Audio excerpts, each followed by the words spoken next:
Story 1. The Mile Marker That Counted Down.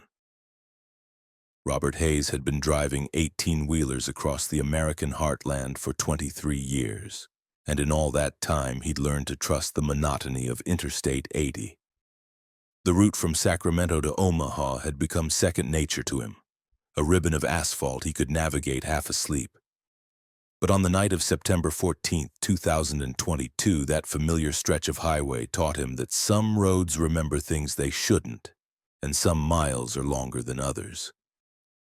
He'd left the Sparks truck stop just after midnight, his rig loaded with electronics bound for Nebraska. The weather was clear, temperature hovering around 58 degrees, and his CB radio crackled with the occasional chatter of other night haulers. Everything was routine. Robert had his coffee in the cup holder, his GPS showing a straight shot through Nevada's darkness, and his logbook showing he had plenty of drive time left. The moon hung fat and yellow over the Sierra Nevada foothills, casting long shadows across the desert scrub. Mile marker 312 passed on his right, illuminated briefly in his headlights. Robert barely registered it. But then came 311, then 310. The numbers descended as they should, marking his progress eastward. He settled into his seat, letting muscle memory guide the truck while his mind wandered to his daughter's upcoming wedding, the payments on his new Kenworth, the lingering pain in his lower back that never quite went away. Mile marker 307, 306, 305. That's when Robert noticed something odd. His GPS showed he'd been driving for 47 minutes since leaving Sparks, which should have put him well past Fernley, maybe approaching Lovelock. But according to the mile markers, he'd only covered 7 miles. He leaned forward, squinting at the next marker as it approached. 304. He checked his speedometer. 72 miles per hour, steady as always. He wasn't imagining the speed. The engine hummed its familiar rhythm. The road markers on the shoulder blurred past at the expected rate. Everything felt normal, but the math didn't work. Robert grabbed his CB radio. "Breaker 19, this is Desert Eagle. Anyone got their ears on out here on 80 eastbound?" Static answered him. He tried again, switching channels. Nothing but white noise and the occasional squelch of interference. That was unusual. Even in the dead of night, there were always a few drivers on this route, always someone awake and bored enough to chat. Mile marker 303 slid past, then 302. Robert's unease deepened. He'd now been driving for nearly an hour since Sparks, but the mile markers insisted he'd barely covered 10 miles. He looked out at the landscape, searching for familiar landmarks. The terrain looked right. The same scrubby desert he'd driven through hundreds of times, but something about it felt wrong, like a photograph that's been subtly altered. Then he saw it. Mile marker 312. His heart stuttered. That was impossible.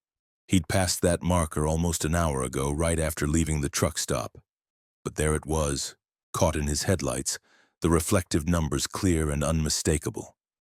312. Robert's hands tightened on the steering wheel. He watched the next marker approach, hoping he'd misread the last one. But no.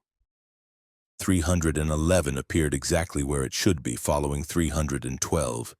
He was starting over. "Okay," Robert said aloud, his voice sounding small in the cab. "Okay, this is just fatigue. I'm seeing things wrong." But he knew he wasn't tired. He'd started this run well rested, and his coffee was still hot. He pinched his forearm hard enough to hurt. The pain was real. He was awake. Mile marker 310, 309, 308. Robert made a decision. He'd count this time, paying careful attention to how long it took to traverse these mile markers. He noted his clock. 1:43 a.m. He maintained exactly 70 miles per hour, watching the speedometer like a hawk. The markers descended predictably. 307, 306, 305. It took almost exactly 50 seconds between each marker at his current speed, just as it should. The physics were working correctly. But when he reached mile marker 302 and checked his clock again, 17 minutes had passed. 17 minutes to cover 10 miles at 70 miles per hour. That should have taken less than 9 minutes. And then, inevitably, mile marker 312 appeared again. "No," Robert whispered. "No, no, no." He was in a loop. Somehow, impossibly, he was driving the same 10-mile stretch of Interstate 80 over and over again. But it wasn't instantaneous. He was experiencing every moment, every second of driving, and yet he kept ending up back at the beginning. Time was stretching somehow, bending, making those 10 miles last twice as long as they should. Robert tried his cell phone. No signal, which wasn't entirely unusual out here. But the screen flickered strangely when he unlocked it. The time display showed 1:43 a.m., the same time he'd noted before. He watched it for a full minute. The numbers didn't change. His breathing quickened. 23 years of driving had prepared him for a lot of things. Blown tires, black ice, deer jumping into the road, drunk drivers, mechanical failures, even the occasional aggressive motorist. But nothing in his experience had prepared him for the road itself to trap him. Mile marker 308, 307, 306. Robert considered stopping, pulling over, to the shoulder, but some instinct warned him against it. Whatever was happening, movement felt safer than stillness. At least while he was driving, he was doing something, fighting against the wrongness even if he wasn't making progress. 305, 304, 303. This time, as he approached mile marker 302, Robert saw something that made his blood freeze. Standing on the shoulder, barely visible in the splash of his headlights, was a figure. A man, or something shaped like a man, wearing what looked like an old-fashioned trucker's uniform from the 1970s. The figure was hitchhiking, thumb extended. Robert's truck roared past at 70 miles per hour, but in the 2 seconds the figure was illuminated, Robert saw details he wished he hadn't. The man's face was gray, slack, his eyes reflecting the headlights like an animal's. His mouth hung open in an expression that might have been a smile or might have been a scream, and his uniform was stained with something dark that had spread across his chest. Then the figure was behind him, swallowed by darkness. Robert's eyes darted to his side mirror, but he saw nothing. Just the empty highway and the desert beyond. Mile marker 312 appeared. "God help me," Robert prayed. Though he hadn't been to church since his mother's funeral 8 years ago. This cycle he decided to try something different. When he reached mile marker 305, right about the midpoint of the loop, he laid on his horn. The sound blared out into the Nevada night, long and loud and desperate. He held it for 10 seconds, 15, 20. If there was anyone out there, anyone real, they would hear it. The horn's echo faded. Silence returned, broken only by the rumble of his engine and the whisper of his tires on asphalt. No response. No lights appeared in the distance. The desert remained empty and indifferent. 304. 303, 302. The hitchhiker was there again, in the exact same spot, in the exact same position. Thumb out, dead eyes reflecting, mouth open. As if Robert had never passed him before. As if this was the first time, even though Robert knew it was at least the third loop. Mile marker 312. Robert lost count after the 7th cycle. Or maybe it was the 8th. Time had become meaningless, stretched like taffy, each loop feeling slightly longer than the last, even though the mile markers appeared at consistent intervals. His coffee had gone cold. According to his truck's clock, which had finally started moving again, hours had passed. 3 hours, 4, 5, but his fuel gauge hadn't moved.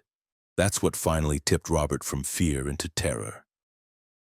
He'd been driving at 70 miles per hour for over 5 hours, his engine burning diesel the whole time, and his fuel gauge was stuck exactly where it had been when he left Sparks. The needle pointed at 3/4 full, not moving, not even vibrating. The loop was preserving everything, he realized. Fuel, time, position, even the hitchhiker standing eternally on the shoulder. Nothing could change. Nothing could progress. He was caught in a pocket of reality that had folded in on itself, a Mobius strip of highway that fed back into itself endlessly. Mile marker 312. Again.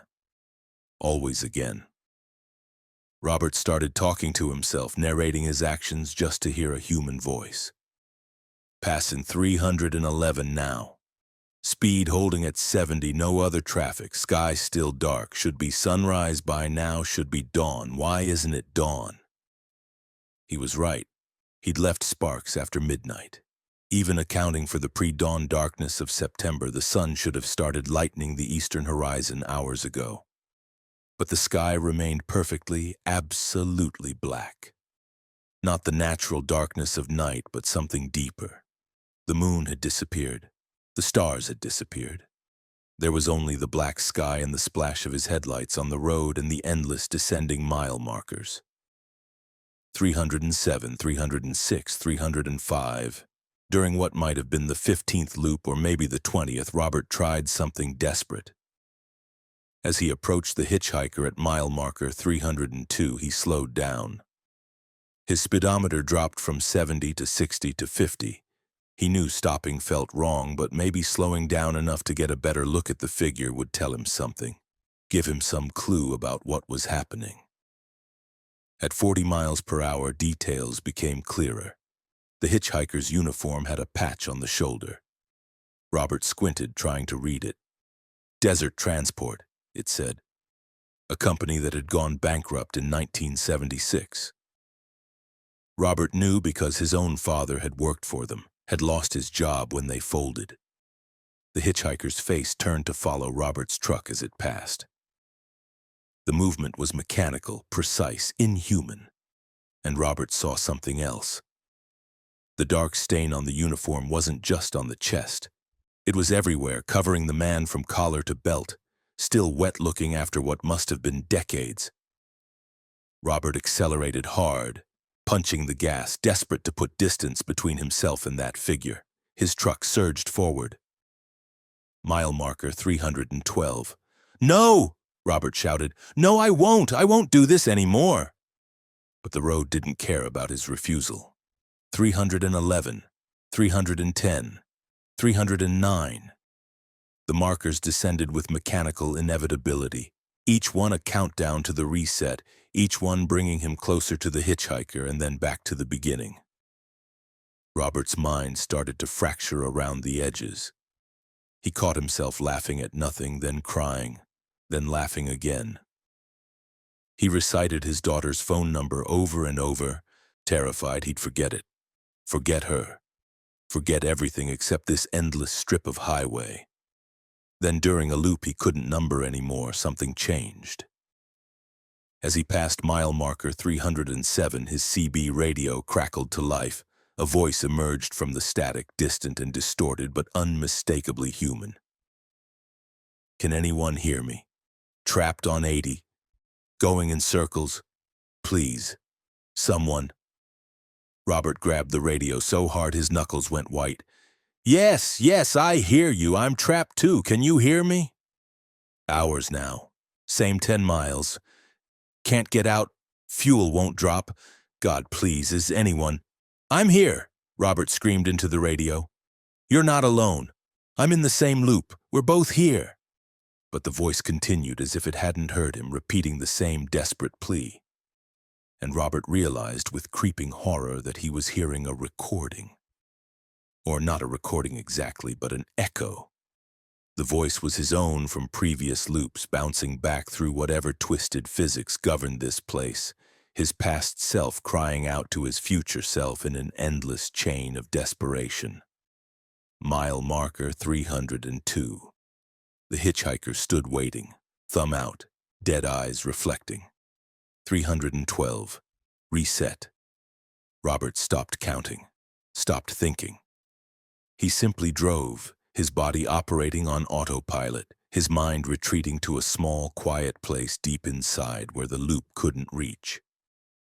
Hours became days, became weeks, became meaningless. The road was eternal, the markers descended forever. The hitchhiker waited at 302, and the reset came at 312, and nothing ever changed. Until it did. Robert didn't notice it at first. His awareness had shrunk to almost nothing, his consciousness reduced to the basic tasks of steering and maintaining speed. But gradually, like waking from a dream, he realized something was different. The sky was getting lighter, not dramatically, just a subtle shift from absolute black to deep blue. The first whisper of dawn touching the eastern horizon. Robert's heart, which had settled into a dull, resigned rhythm, suddenly pounded with renewed hope. Mile marker 310, 309, 308. The light increased. Robert could see the desert now, the scrub brush and rock formations becoming visible in the growing illumination. Real features, real terrain, not the featureless void that had surrounded him for so long. 307, 306, 305. He braced himself for mile marker 302 for the hitchhiker, but when he reached that spot, the shoulder was empty. No figure, no dead eyes. Just empty highway and desert and the beautiful, impossible light of dawn. 301, 300, 299. The mile markers kept descending. Really descending. He was moving forward, making actual progress. Robert's GPS flickered, died, then came back to life, suddenly showing his correct position east of Fernley. His phone showed dozens of missed calls, texts from his dispatcher asking where he was, messages from his daughter wondering why he hadn't returned her calls. The timestamp showed September 15th, 7:38 a.m. 19 hours had passed since he'd left Sparks.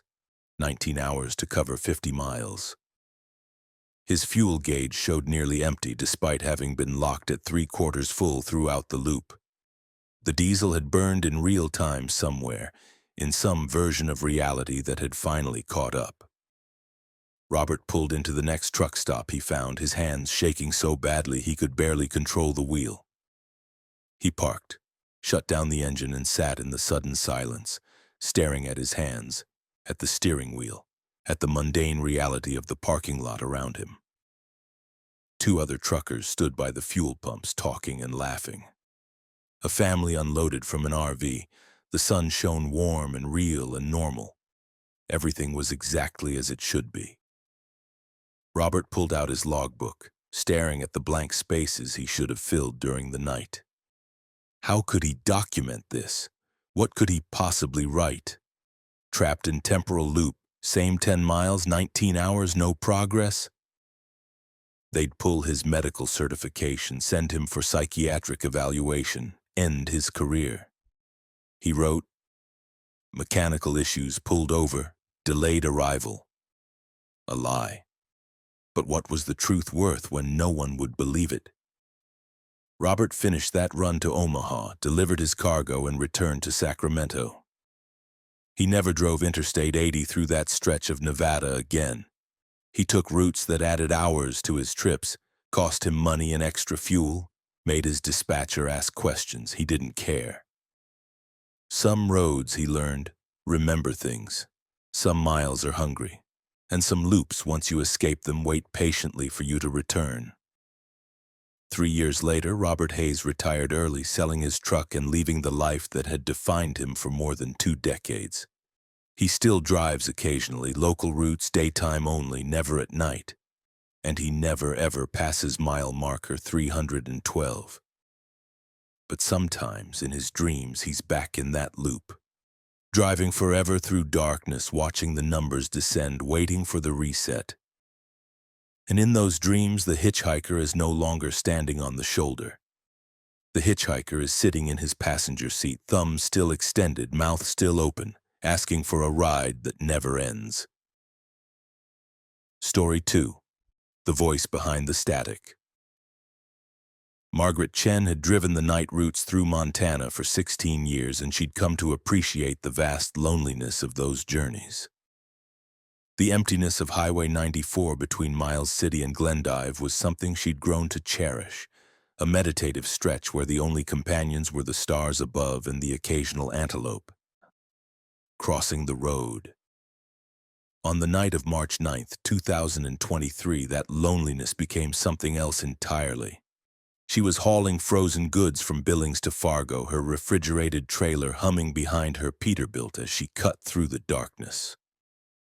The temperature outside had dropped to 19 degrees, cold enough that her breath fogged when she'd stopped for fuel in Miles City. Now at 2:17 in the morning, according to her dashboard clock, she was alone on the highway with nothing but darkness in every direction. Margaret's CB radio had been acting strangely for the past hour. She first noticed it around mile marker 42, when the usual nighttime chatter from other truckers began to fade, replaced by a peculiar static that seemed to pulse rhythmically, almost like breathing. She'd driven through plenty of areas with poor reception, but this was different. The static had texture to it, layers of white noise that occasionally suggested patterns, shapes, almost words that dissolved before she could grasp them. She reached for the radio, intending to switch channels, when a voice emerged from the static. "Can you hear me?" Margaret's hand froze on the dial. The voice was clear but somehow wrong, as if it was coming from very far away, from somewhere the radio waves shouldn't reach. It sounded human, male, middle-aged, but underneath the words was something else, a quality she couldn't name. "This is Nightingale," Margaret said into her CB using her handle. "You're breaking up pretty bad, friend. What's your 20? Silence. Then, "I don't know. I don't know where I am anymore. Can you help me?"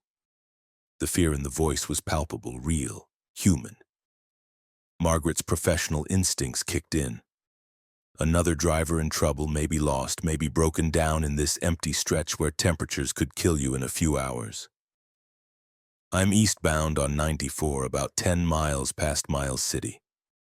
What kind of help do you need? You broken down?" "I can see your lights," the voice said, and Margaret felt her skin prickle. She looked around instinctively, scanning the darkness.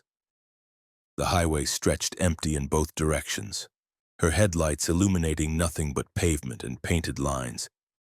No other vehicles, no lights, nothing. "I don't see you," Margaret said slowly. "Where exactly are you?" "Behind you. I've been behind you for miles. Why won't you stop?" Margaret's eyes shot to her mirrors. The road behind her was completely empty, darkness unbroken except by her own trailer. No headlights, no vehicles, nothing. "There's nobody behind me," she said, keeping her voice steady even as her heart began to hammer. "I'm looking at my mirrors right now. The road is empty." "Please," the voice said, and now there was a desperate edge to it. "Please, I need help. I've been driving for so long, I can't remember how long.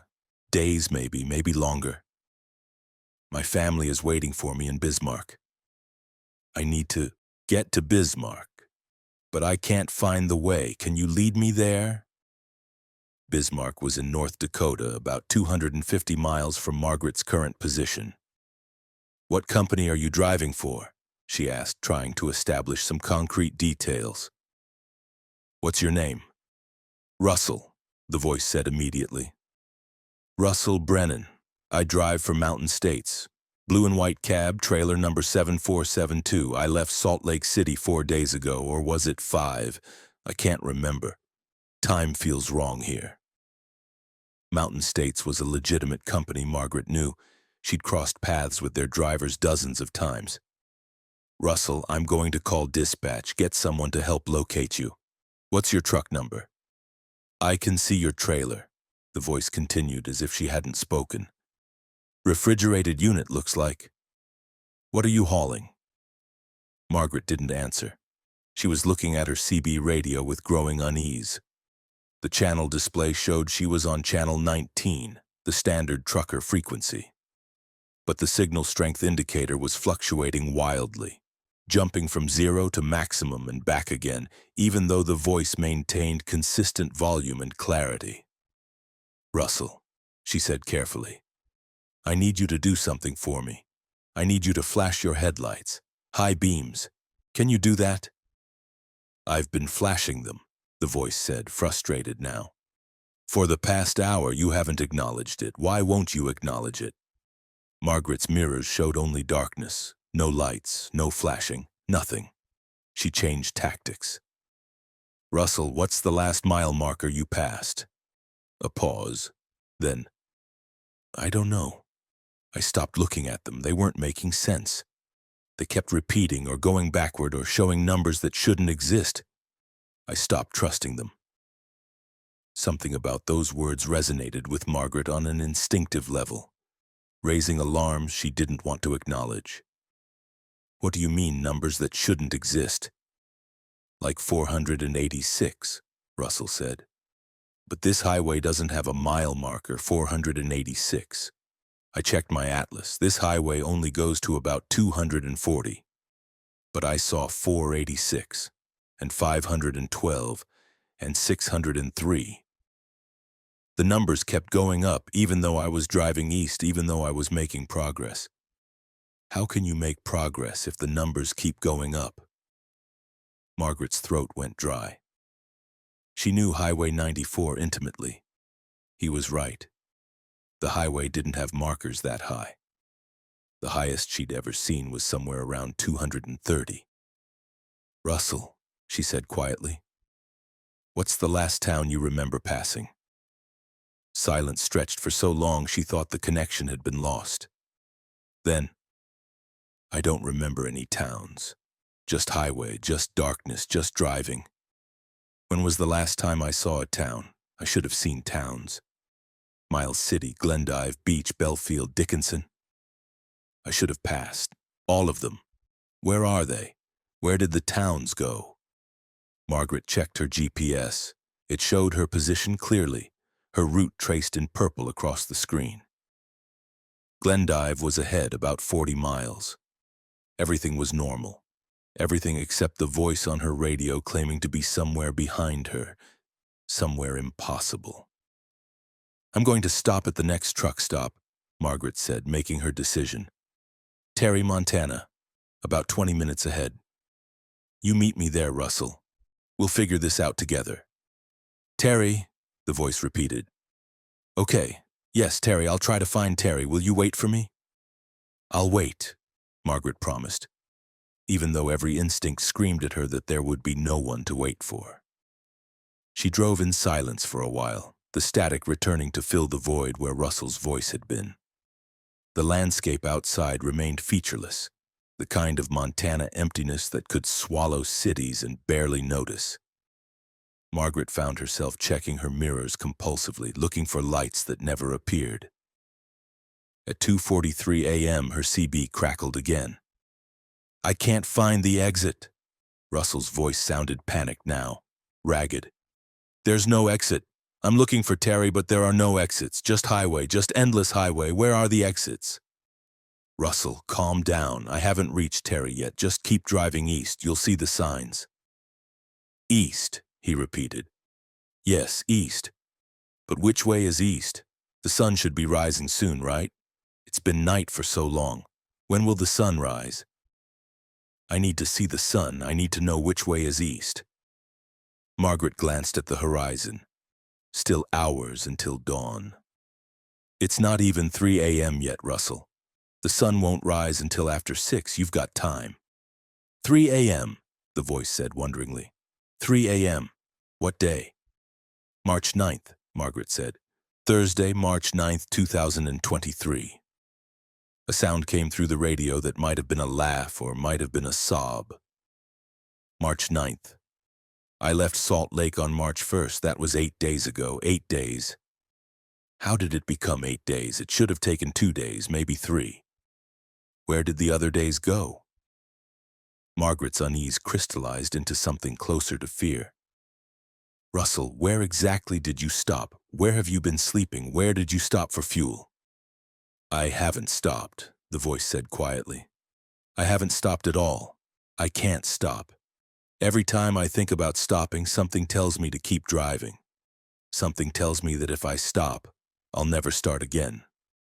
So I keep driving. But my fuel gauge hasn't moved. Look at it. Look at it. 3/4 full. It's been 3/4 full for 8 days. That's impossible. That's impossible, but it's true. Margaret looked at her own fuel gauge reflexively. Half full, dropping steadily as it should.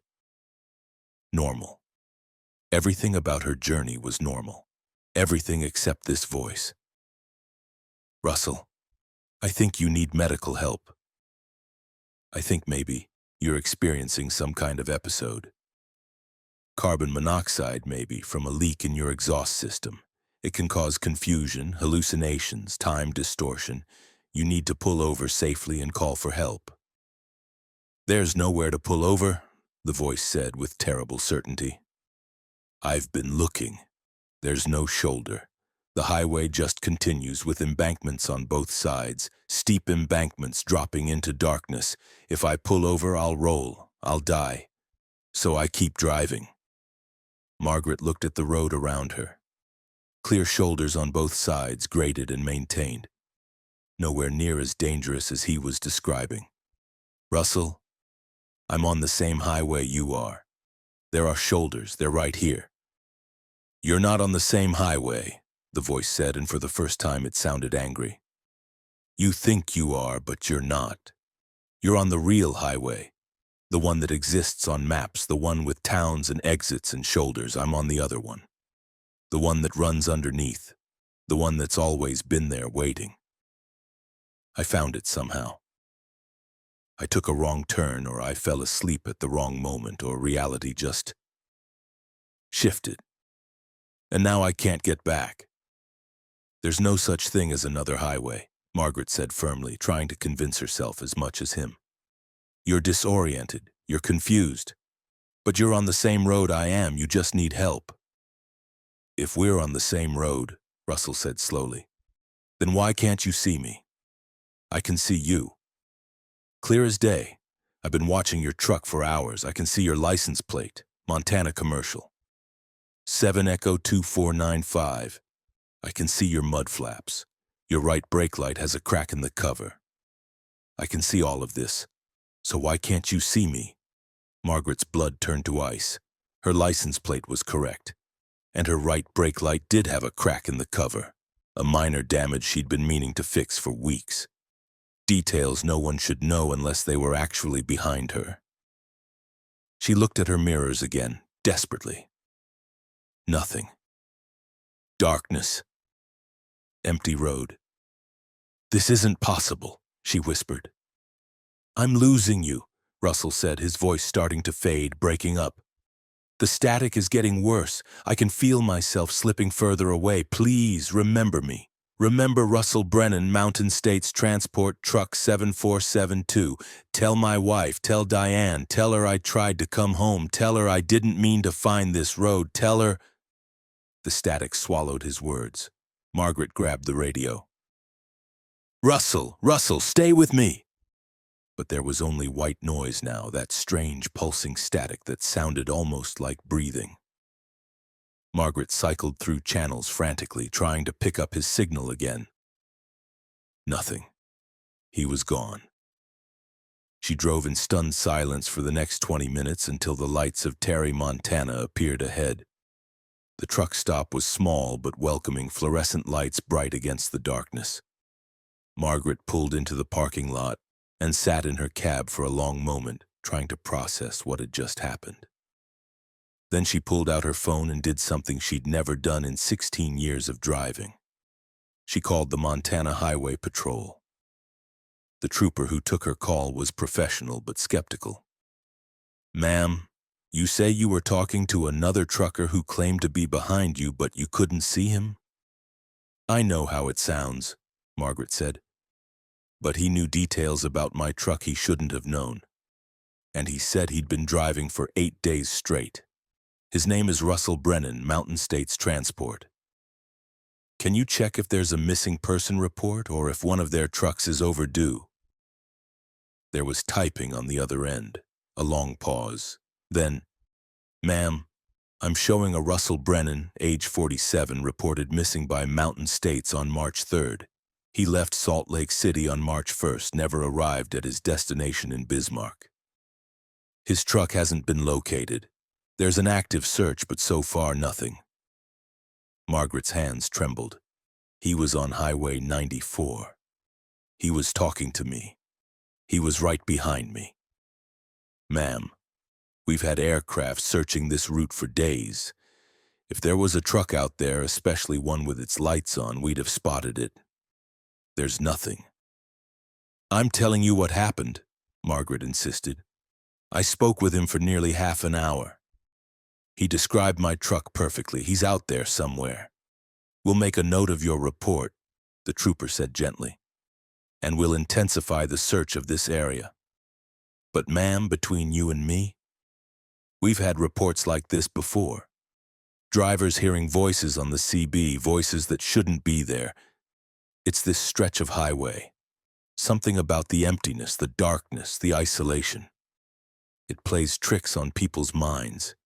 You've been driving through the night. You're probably exhausted. Maybe your mind filled in some details from your surroundings, created a narrative. It happens." "This wasn't my imagination," Margaret said, but she could hear the doubt creeping into her own voice. Had it been real? The voice had seemed real. The fear in it had seemed real. But could she trust her own perception? She ended the call and sat in her truck, staring at the CB radio. After a moment, she turned it off completely, unwilling to hear that static again. Margaret finished her run to Fargo, delivered her cargo, and returned to Billings. She filed a detailed report with her company describing the entire encounter. They scheduled a mandatory rest period and a session with the company's medical team, checking for signs of fatigue, carbon monoxide exposure, any physical explanation for what she'd experienced. Everything came back normal. 2 weeks later, Margaret was preparing for another night run when her dispatcher called. "Hey, I thought you'd want to know. They found that missing driver you reported." Margaret's heart leaped. "Russell Brennan, is he alive?" "No," the dispatcher said quietly. A couple of hikers found his truck about 40 miles south of Highway 94, down in a ravine that's not visible from the road. Probably went off during a storm, they think. Medical examiner says he died on impact, probably around March 1st or 2nd. He'd been there the whole time. March 1st or 2nd, the beginning of his journey, not the end. He'd died before Margaret had ever heard his voice. "Are they sure about the date?" Margaret asked, her voice barely above a whisper. "Pretty sure. Decomposition rates, last known contact, all that. He probably died within a few hours of leaving Salt Lake City. I'm sorry. I know you were hoping for better news." Margaret thanked him and ended the call. She sat in her silent truck for a long time, trying to reconcile what she'd been told with what she knew she'd experienced. She'd spoken to Russell Brennan. She'd heard his fear, his confusion, his desperate need to get home to Diane. She'd heard him describe her truck with perfect accuracy, but he'd already been dead. The next night, Margaret drove Highway 94 again, though it took every ounce of courage she possessed. She kept her CB radio on, channel 19, volume up. She listened to the normal chatter of truckers, the jokes and complaints and weather reports. All normal, all explicable. But around 2:17 in the morning, as she passed mile marker 42, the static began. That same pulsing breathing quality. And underneath it, so faint she might have imagined it, a voice. "Thank you for remembering me." Margaret's hands tightened on the wheel. She didn't respond. She didn't dare. Instead, she focused on the road ahead, on the familiar markers and the approaching lights of distant towns. She drove through the night, through the empty darkness, and she tried not to think about what might be driving alongside her, just out of sight, trapped on a highway that existed beneath the one she traveled. When dawn finally broke, the static faded. Margaret turned off the CB and drove the rest of her route in silence. She still drives that route even now, years later. She still hears the static sometimes, especially around mile marker 42. Sometimes there are voices in it, fragments of sentences, pieces of conversations from drivers who might be living or might be dead, might be lost or might be found, might be traveling the same road or might be traveling something else entirely. Margaret doesn't try to talk to them anymore. She just drives, and she remembers Russell Brennan, who spent 8 impossible days looking for a way home, who died on impact but somehow kept driving, kept searching, kept calling out through the static for anyone who might hear. And she wonders in the darkest parts of those night runs what highway she's really on, the one that appears on maps, solid and real and documented, or the other one, the one that runs underneath, the one that catches the lost and confused and dying, the one that Russell found, the one that might someday catch her too. Because here's what Margaret has never told anyone, what she can barely admit to herself. Sometimes in her mirrors, for just a split second, she sees lights behind her. Blue and white cab, just like Russell described Mountain State's trucks. There for a moment, then gone, and her right brake light, the one with the crack in the cover. She's replaced it 3 times now. But the crack always comes back, always in the same place, as if something is maintaining it, keeping that detail consistent, keeping that small connection open between her highway and the one beneath. She drives on, and the static breathes, and somewhere in the darkness between here and there, Russell Brennan is still looking for Bismarck, still following lights that may or may not be real, still asking for help from drivers who cannot see him. The road remembers, the static remembers, and Margaret Chen remembers, which might be the worst fate of all. Story 3. The Warehouse at the End of the World. Thomas Riley had been hauling freight for 19 years, and he prided himself on going anywhere, delivering anything. No questions asked. When the dispatch came through on November 12, 2022 for a pickup at an address in rural Kansas, he didn't hesitate. The pay was exceptional, almost 3 times his normal rate for what should have been a straightforward run. The cargo was listed as industrial equipment. The destination was a facility in Des Moines, and the pickup location was somewhere off Highway 283, about 40 miles south of Hays. Thomas left his home base in Wichita just after noon, making good time up Interstate 35 before cutting west. The weather was overcast but mild, temperature in the mid-40s, typical November in Kansas. His GPS guided him off the highway and onto progressively smaller roads, from state routes to county roads to what eventually became a barely maintained gravel track cutting through empty farmland. "This can't be right," Thomas muttered, checking the address again. But his GPS insisted this was the correct route, and the address matched the paperwork from dispatch. So he continued, his truck rumbling over the rough surface, kicking up dust that obscured his rear view. The landscape around him was unsettling in its emptiness. Kansas had plenty of rural areas, but this felt different. The fields on either side of the road were fallow, covered in dead grass and weeds, no signs of cultivation. No farmhouses, no barns, no livestock.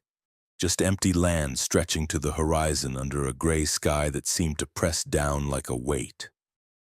After 20 minutes on the gravel road, Thomas spotted a structure ahead. At first, he thought it might be an abandoned barn, but as he drew closer, he realized it was much larger. A warehouse, 3 stories tall, constructed from corrugated metal that had weathered to a uniform rust brown. There were no windows, No visible doors on the side facing him. No company signs or markings. Just blank metal walls and a flat roof. His GPS announced, "You have arrived at your destination." Thomas pulled his truck to a stop in the dirt lot in front of the warehouse. The silence that descended when he shut off his engine was profound. No wind, no birds, no distant traffic sounds. Just silence, heavy and expectant. He grabbed his paperwork and climbed down from the cab, his boots crunching on gravel that seemed too loud in the stillness. Walking around the truck, Thomas looked for an entrance to the warehouse. He found it on the east side, a single metal door unmarked with a keypad lock beside it. "Hello?" Thomas called out. His voice fell flat, refusing to carry. "This is Thomas Riley with Midwest Haulers. I'm here for a pickup." No response. The warehouse loomed above him, silent and seemingly abandoned. But the door had a keypad, which meant someone used this place, someone came and went. And his paperwork was legitimate, coming through official channels at his company. Thomas checked his phone. No signal, but that wasn't surprising this far from anywhere. He tried the door handle on the off chance it was unlocked. It wasn't. He was about to walk back to his truck and radio dispatch for clarification when the keypad beside the door beeped. The small LED screen, which had been dark, suddenly illuminated, displaying a message in red letters. "Enter." Thomas stared at it. He hadn't touched the keypad, but the message was clear. "Okay," he said to the empty air, feeling foolish but following the instruction. He grasped the door handle again, and this time it turned. The door swung open with a pneumatic hiss, revealing darkness beyond. Thomas hesitated at the threshold. Every instinct told him this was wrong, that he should get back in his truck and leave, exceptional pay or not.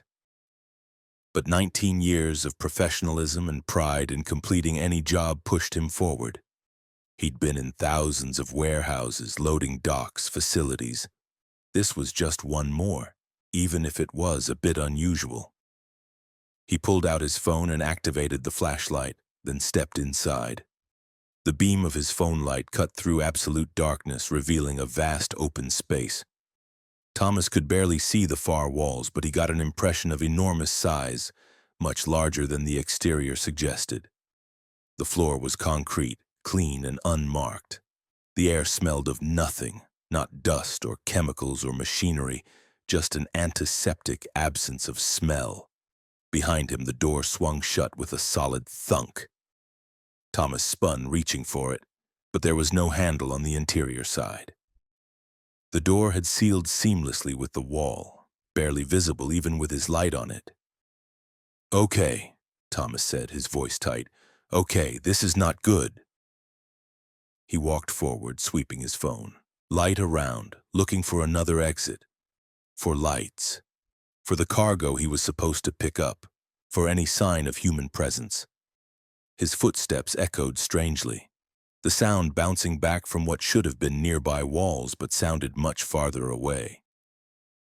After walking for what felt like 5 minutes, Thomas realized something impossible.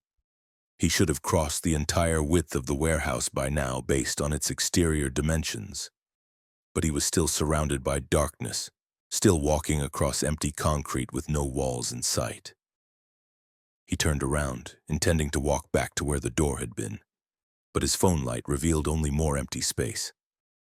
The door, the wall, the entrance he'd come through, all gone. Just the endless concrete floor stretching in every direction. Thomas's breathing quickened. He forced himself to stay calm, to think logically. This was impossible, therefore he was misunderstanding something. The darkness was disorienting him, making distances hard to judge. The walls were there, they had to be, he just needed to find them. He picked a direction and walked steadily, counting his steps. 100, 200, 300. At a normal stride, he'd covered at least 200 yards. The warehouse hadn't been more than 100 yards across at its widest point. At 412 steps, Thomas's light finally found something. Not a wall, but an object. A shipping crate, the kind used for industrial equipment, sitting alone in the vast darkness. It was made of wood, about 6 feet on each side, with metal strapping around it and a shipping label on the side. Thomas approached it, relief flooding through him despite the wrongness of the situation. This must be his cargo. He'd load it, find his way out, and never accept another job at this location. The shipping label was handwritten, which was unusual. Most shipping labels were printed with barcodes and tracking numbers. This one just had words in neat block letters. To whom it may concern, do not open, deliver to the place you came from. You will know when you arrive. Thomas read it twice, his unease deepening. The destination wasn't listed. The sender wasn't listed. Just these cryptic instructions. He examined the crate more closely. It was heavy, he could tell from how solidly it sat on the floor. The wood was old, weathered with strange markings carved into it. Not words exactly, but symbols that hurt to look at, that seemed to shift when he tried to focus on them. A sound echoed through the darkness. Footsteps, multiple sets, coming from somewhere to his left. Thomas spun toward them, his phone light stabbing into the void. "Hello?" he called. "Is someone there? I'm here for the pickup." The footsteps continued, steady and measured, but no one appeared in his light. They seemed to be circling him, getting closer but remaining just beyond the reach of his illumination. "This isn't funny," Thomas shouted. "I'm a professional driver here on legitimate business. Show yourselves." The footsteps stopped. In the sudden silence, Thomas heard something else. Breathing. Multiple sources surrounding him, close enough that he should be able to see whoever was making the sounds, but his light showed nothing. Just empty space and the crate. Then a voice spoke, seeming to come from everywhere and nowhere. "Load the cargo, leave. Do not return." It wasn't a human voice. Thomas knew voices, knew human speech in all its variations, accents, tones. This wasn't that. This was something producing sounds shaped like words, an approximation of human speech that fell just short of the mark. "Who are you?" Thomas demanded, trying to keep the fear out of his voice. "Where are the facility managers? Where's the loading equipment?" "Load the cargo," the voice repeated, exactly the same as before. Not a response to his questions, just a repetition of the command like a recording. Thomas made a decision. Whatever this was, whoever these people were, he wanted out. He'd load the damned crate, get back to his truck, and report this entire situation. Let someone else deal with it. He had a dolly in his truck, and while the crate was heavy, he could manage it. He turned toward where he'd entered the warehouse, where the door should be, where his truck was waiting. His phone light showed empty space, no door, no wall, no landmarks whatsoever. "Okay," Thomas said, his voice shaking now. "Okay, I need you to show me the way out. I can't find the exit." Silence. Then that voice again. "Load the cargo." "I'm trying to, but I need to get to my truck. Where's the goddamn door?" The footsteps started again, but this time they were running. Multiple entities sprinting through the darkness, crisscrossing around him at high speed. Thomas spun in circles, his light catching nothing, revealing no one. The footsteps got louder, closer, a cacophony of running feet on concrete that should have resulted in bodies colliding with him. But nothing touched him. The sounds raged around him while he stood in a bubble of isolation, untouched but terrified. Then, as suddenly as they'd started, the sounds stopped. In the silence, Thomas heard his own ragged breathing and the pounding of his heart. His phone light wavered in his trembling hand. A new sound emerged, a low rumbling like heavy machinery starting up. Thomas felt it through the floor, a vibration building in intensity. The crate beside him began to glow, faint phosphorescence seeping through the gaps between the wooden boards, pulsing in rhythm with the rumbling. "What's in there?" Thomas whispered. "What am I supposed to be delivering?" The voice answered, and this time it was directly behind him, close enough that he felt breath on his neck. Hope. Thomas lunged forward away from the presence, stumbling over his own feet. He caught himself, spun around with his light up, and saw something that made his bladder almost let go. A figure stood where the voice had come from. Tall, easily 7 feet, wearing what looked like a suit but wrong, all the proportions off, the fabric seeming to move independently of any body beneath. Where its head should be was a smooth oval, featureless except for the faint outline of where a face might go. And behind it, emerging from the darkness, were others. Dozens of them, all identical, all standing perfectly still, all facing him. "Load the cargo," they said in unison, their voices overlapping to create a sound that made Thomas's teeth ache. "I can't!" Thomas screamed. "I can't get to my truck. I can't find the way out." The figures tilted their heads in perfect synchronization, the gesture so alien that it sent fresh waves of terror through Thomas. Then one of them raised an arm, pointing behind him. Thomas turned. His phone light fell on a door just a few feet away, wooden and ordinary and impossible because it definitely hadn't been there seconds ago. Through its window, he could see gray daylight and his truck right outside where he'd left it. "Go now," the figure said. "Load the cargo, complete your delivery, do not return." Thomas didn't need to be told twice. He lunged for the door, grabbed the handle, and pulled. It opened easily, revealing the Kansas afternoon and the blessed reality of his truck. He practically fell through the doorway, stumbling into the dirt lot. Behind him, the warehouse loomed silent and still. The door he'd just exited was gone, the wall solid and unbroken metal. But sitting in the dirt 10 feet from his trailer, as if it had been there all along, was the crate. Thomas stared at it, his mind refusing to process what had just happened. The crate had been inside. He hadn't loaded it. There was no loading equipment, no way for anyone to have moved it. But there it sat, real and solid, with that same handwritten label. He approached it carefully, as if it might explode or vanish. The symbols carved into the wood seemed to writhe in his peripheral vision, but looked static when he focused on them directly. The crate hummed faintly, and that phosphorescent glow still leaked through the gaps, barely visible in the daylight. Thomas made a decision born of pure survival instinct. He'd load this thing, he'd deliver it to wherever it needed to go, and then he'd forget this place ever existed. He got his dolly, managed to lever the crate onto it despite the weight, and loaded it into his trailer. The whole process took 20 minutes, and during every second of it, he felt eyes on him watching from the blank walls of the warehouse. When the cargo was secured, Thomas climbed into his cab, started his engine, and drove away from that place as fast as the gravel road would allow. He didn't look back. He didn't stop until he'd regained the highway and put 50 miles between himself and that warehouse. Only then did he pull over and try to figure out what to do next. The paperwork said to deliver the crate to Des Moines, to a specific facility address, but the label on the crate said something different.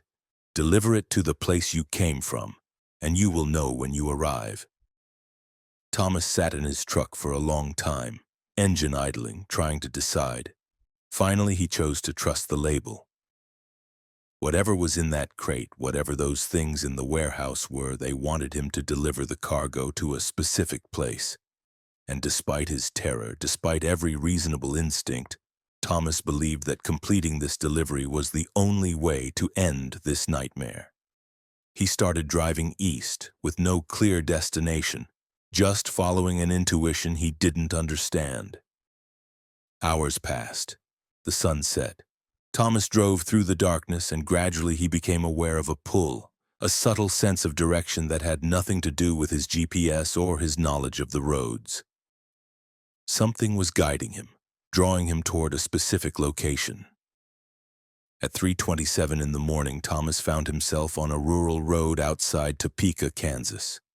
He'd never been to this area before, had no reason to be here. But the pull had become irresistible.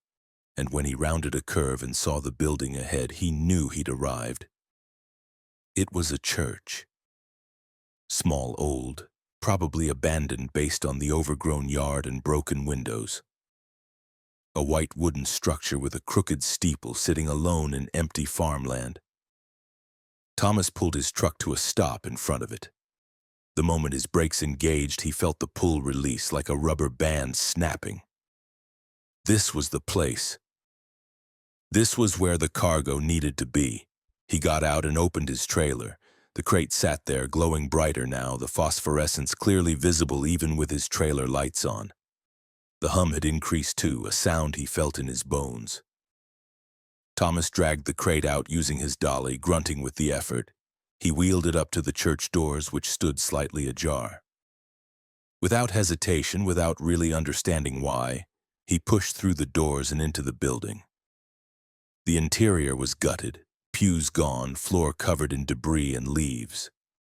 But in the center of the open space was a perfect circle of clean floor, as if someone had swept it recently, maintaining this one spot while the rest of the building decayed. Thomas maneuvered the crate into the circle. The moment it crossed the boundary, the humming stopped. The glow faded. The crate became just a crate, ordinary and inert. From the darkness at the back of the church, a voice spoke, human this time, elderly and tired. "Thank God, you made it. I wasn't sure anyone would." Thomas spun to see an old man emerge from the shadows, leaning on a cane.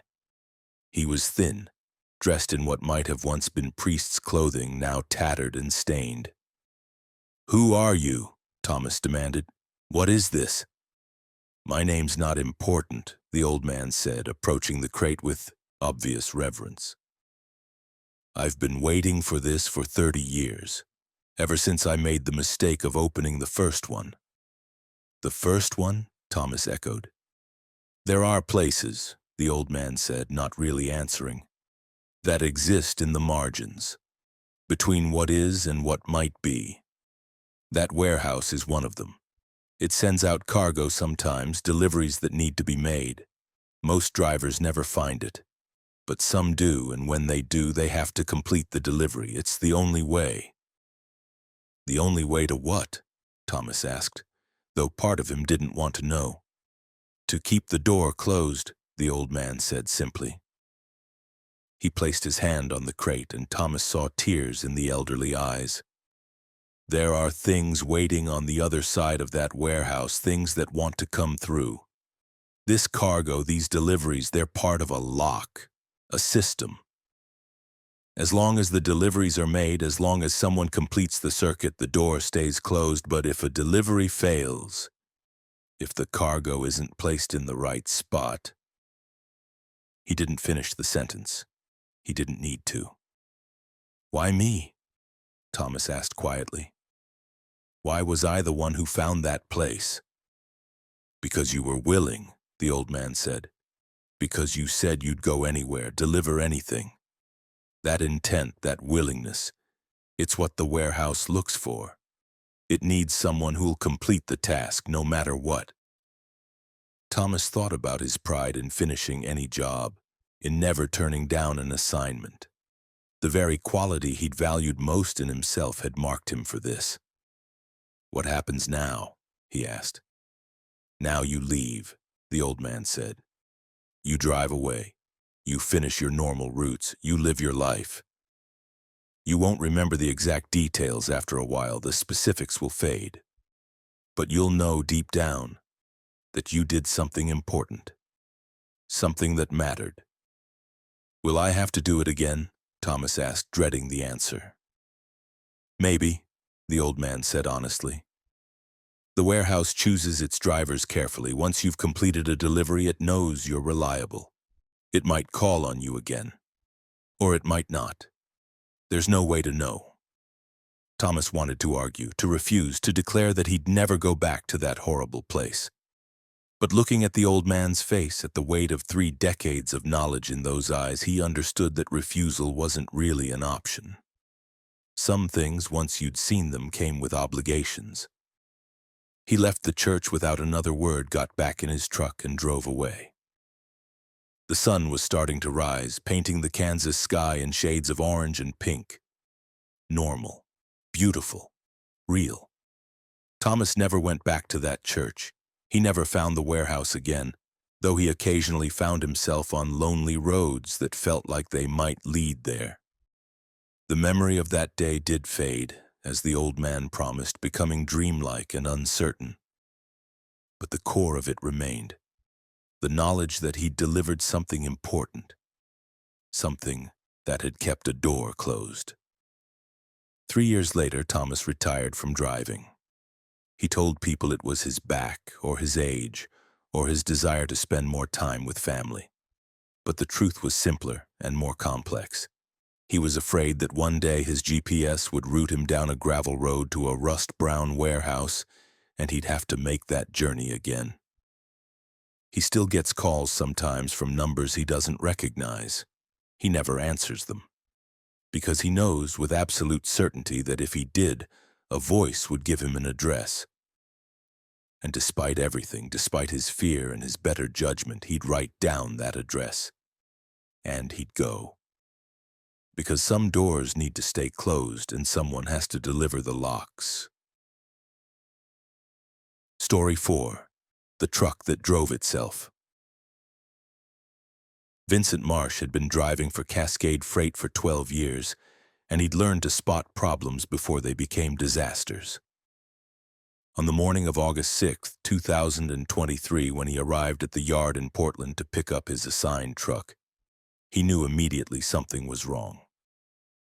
The truck was a Freightliner Cascadia, fairly new, no more than 2 years old based on the model. But it sat slightly askew in its parking spot, as if it had been left hastily. The cab door hung open despite the morning drizzle, and the interior lights were on, draining the battery. Vincent's supervisor, a gruff man named Kellerman, was waiting by the truck with a clipboard and an expression Vincent didn't like. "Got a last-minute assignment for you," Kellerman said without preamble. "This truck needs to get to Boise. The driver who had it yesterday called in sick, said he won't drive it anymore. Won't say why. You're the only one I've got available who can leave today." "What's wrong with it?" Vincent asked, eyeing the truck warily. "Mechanically? Nothing.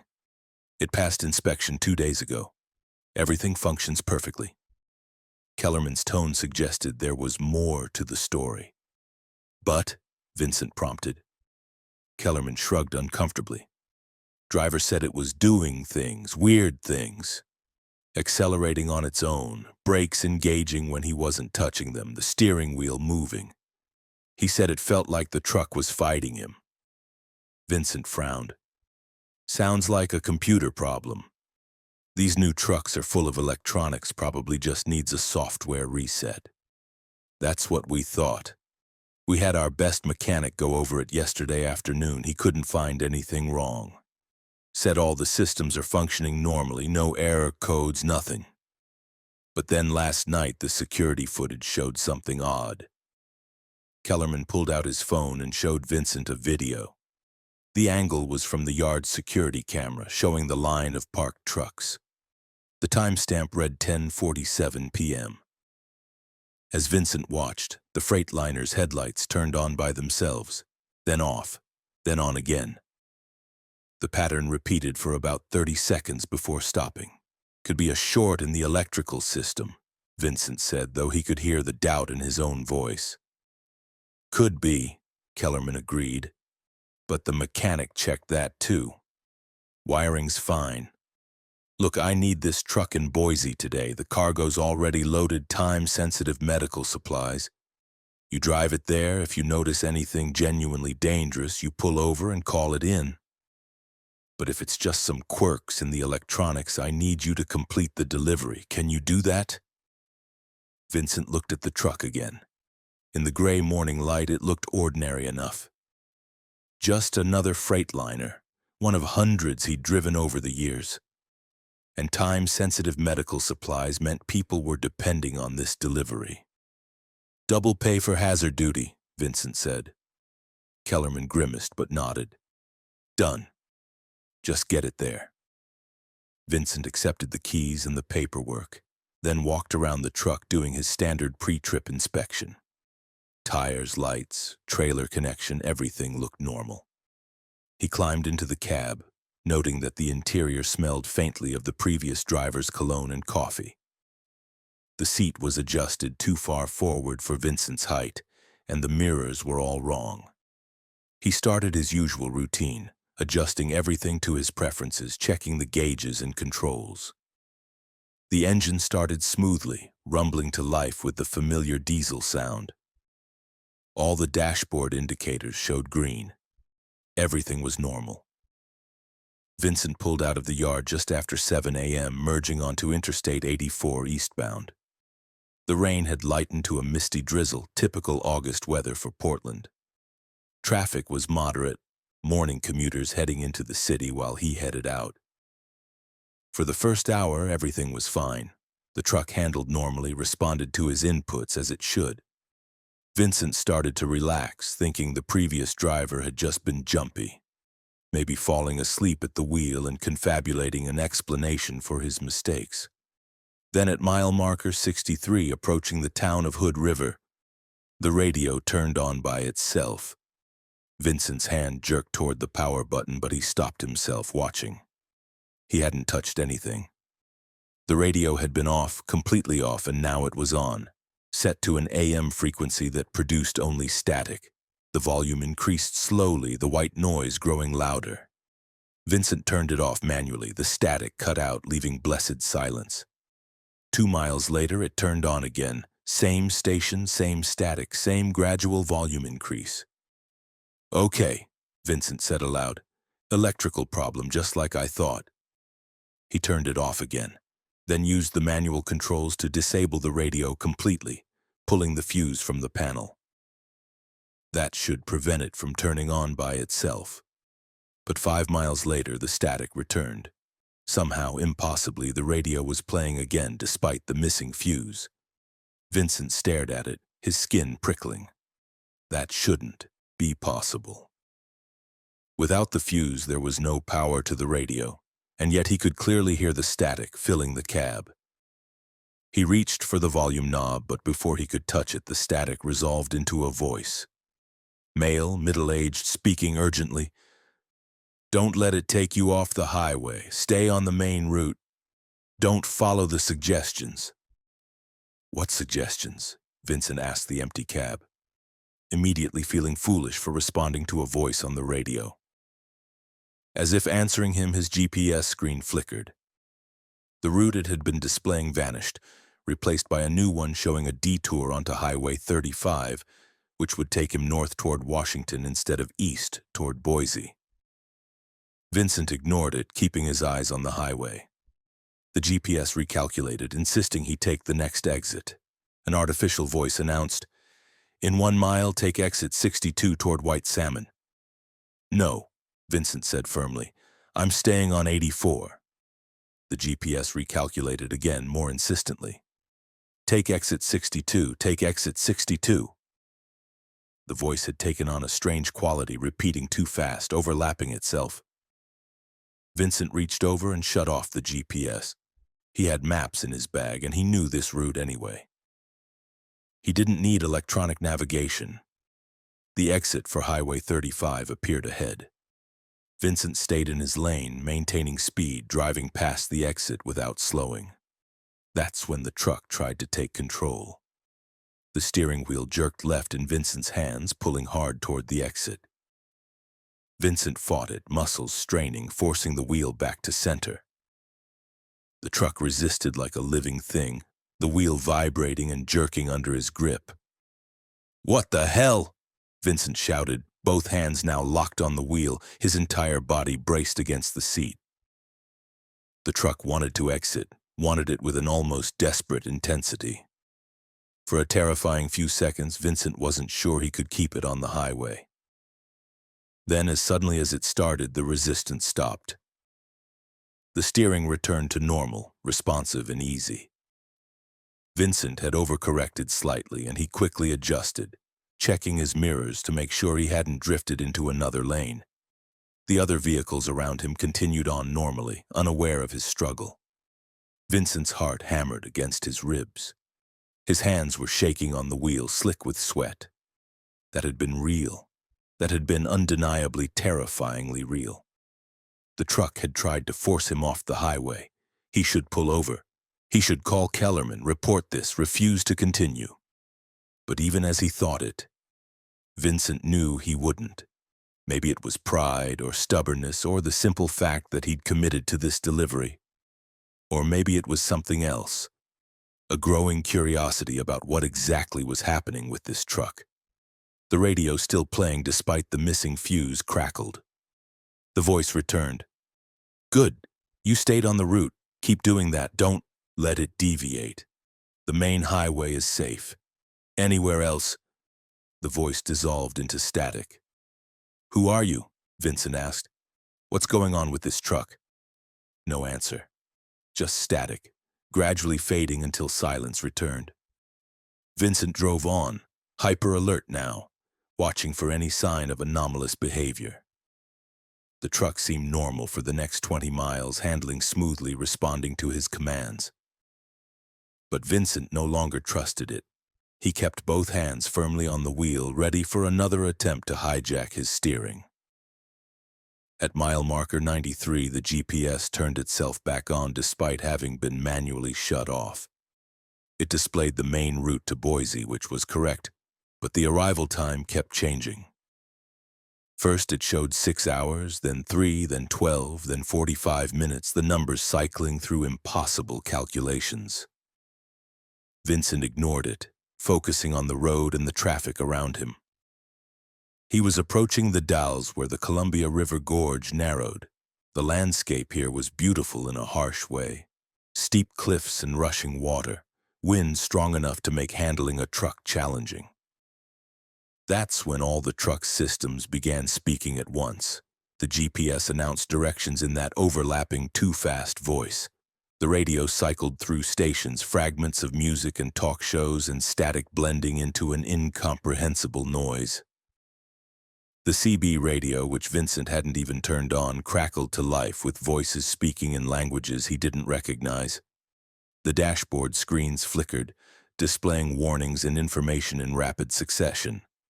Check engine, low fuel, tire pressure, GPS signal lost, system error, all flashing simultaneously, even though none of them were true. The sensory overload was overwhelming.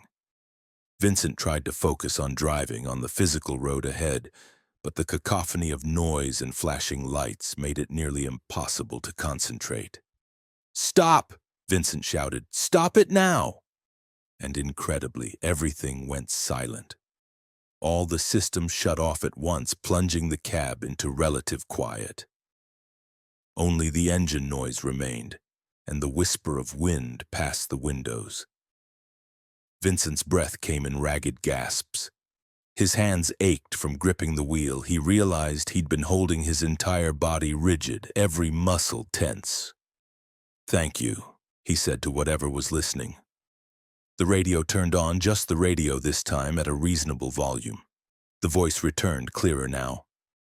"It's testing you, trying to overwhelm you, make you pull over or deviate from the route. Don't let it. Stay on the highway. Deliver the cargo to Boise. That's the only way to end this." "End what?" Vincent demanded.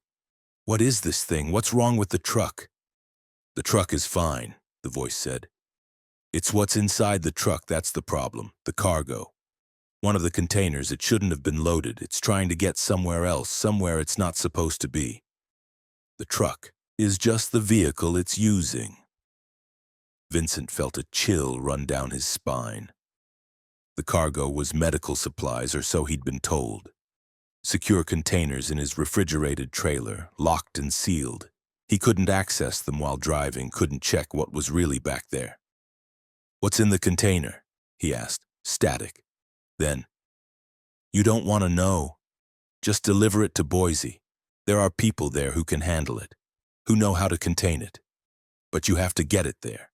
You have to complete the delivery." "Who are you?" Vincent asked again.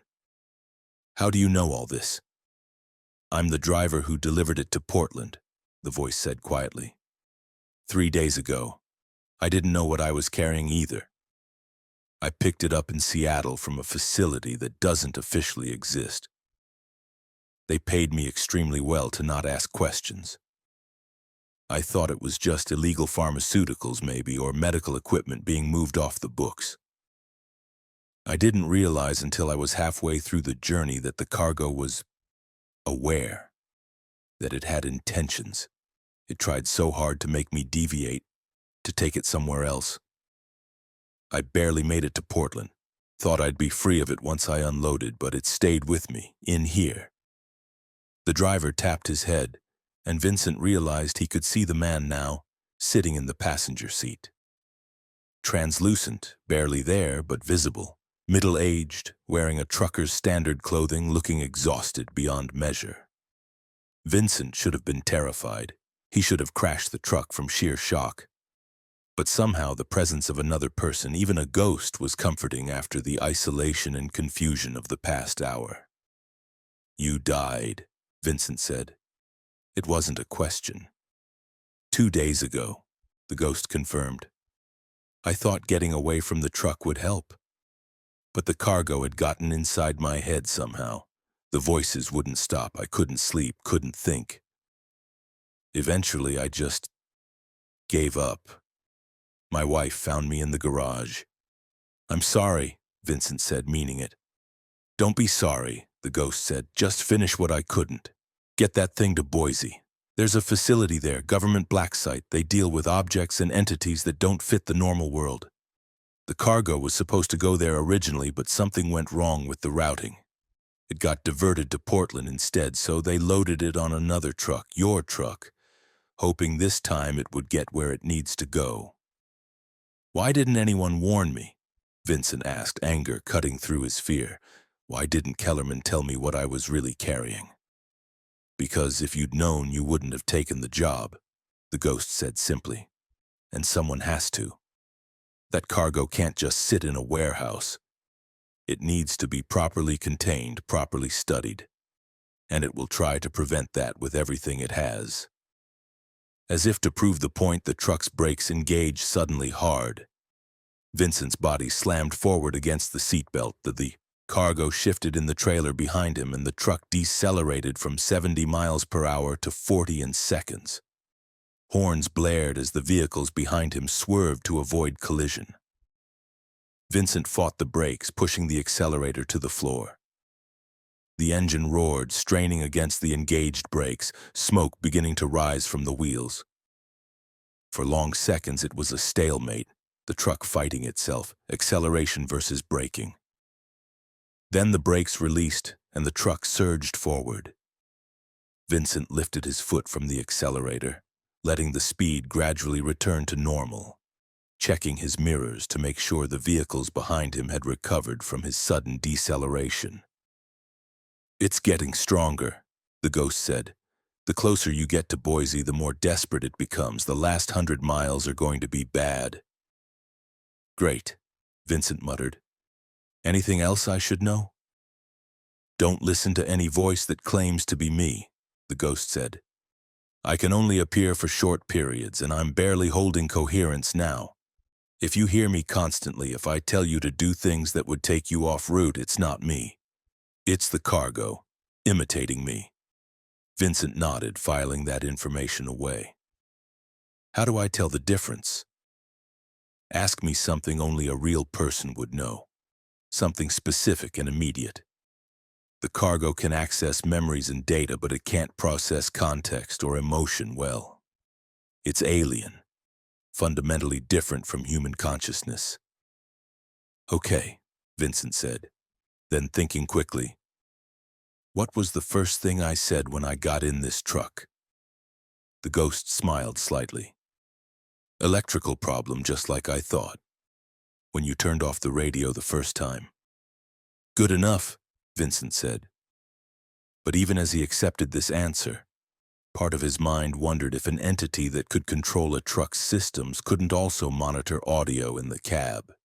He'd have to stay skeptical, trust nothing completely. The ghost faded, becoming transparent and then vanishing entirely. Vincent was alone again in the cab, with only the rumble of the engine and the road noise for company. The miles passed intense vigilance. Vincent stopped at a truck stop in Baker City, needing fuel and food and a moment to collect himself.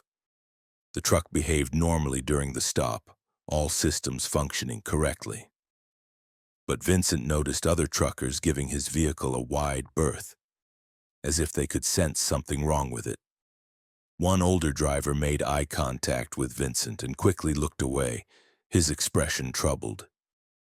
Vincent used the opportunity to call Kellerman, report the issues. But when he tried to explain what was happening, his words came out wrong, confused, jumbled. It was as if something was interfering with his ability to communicate.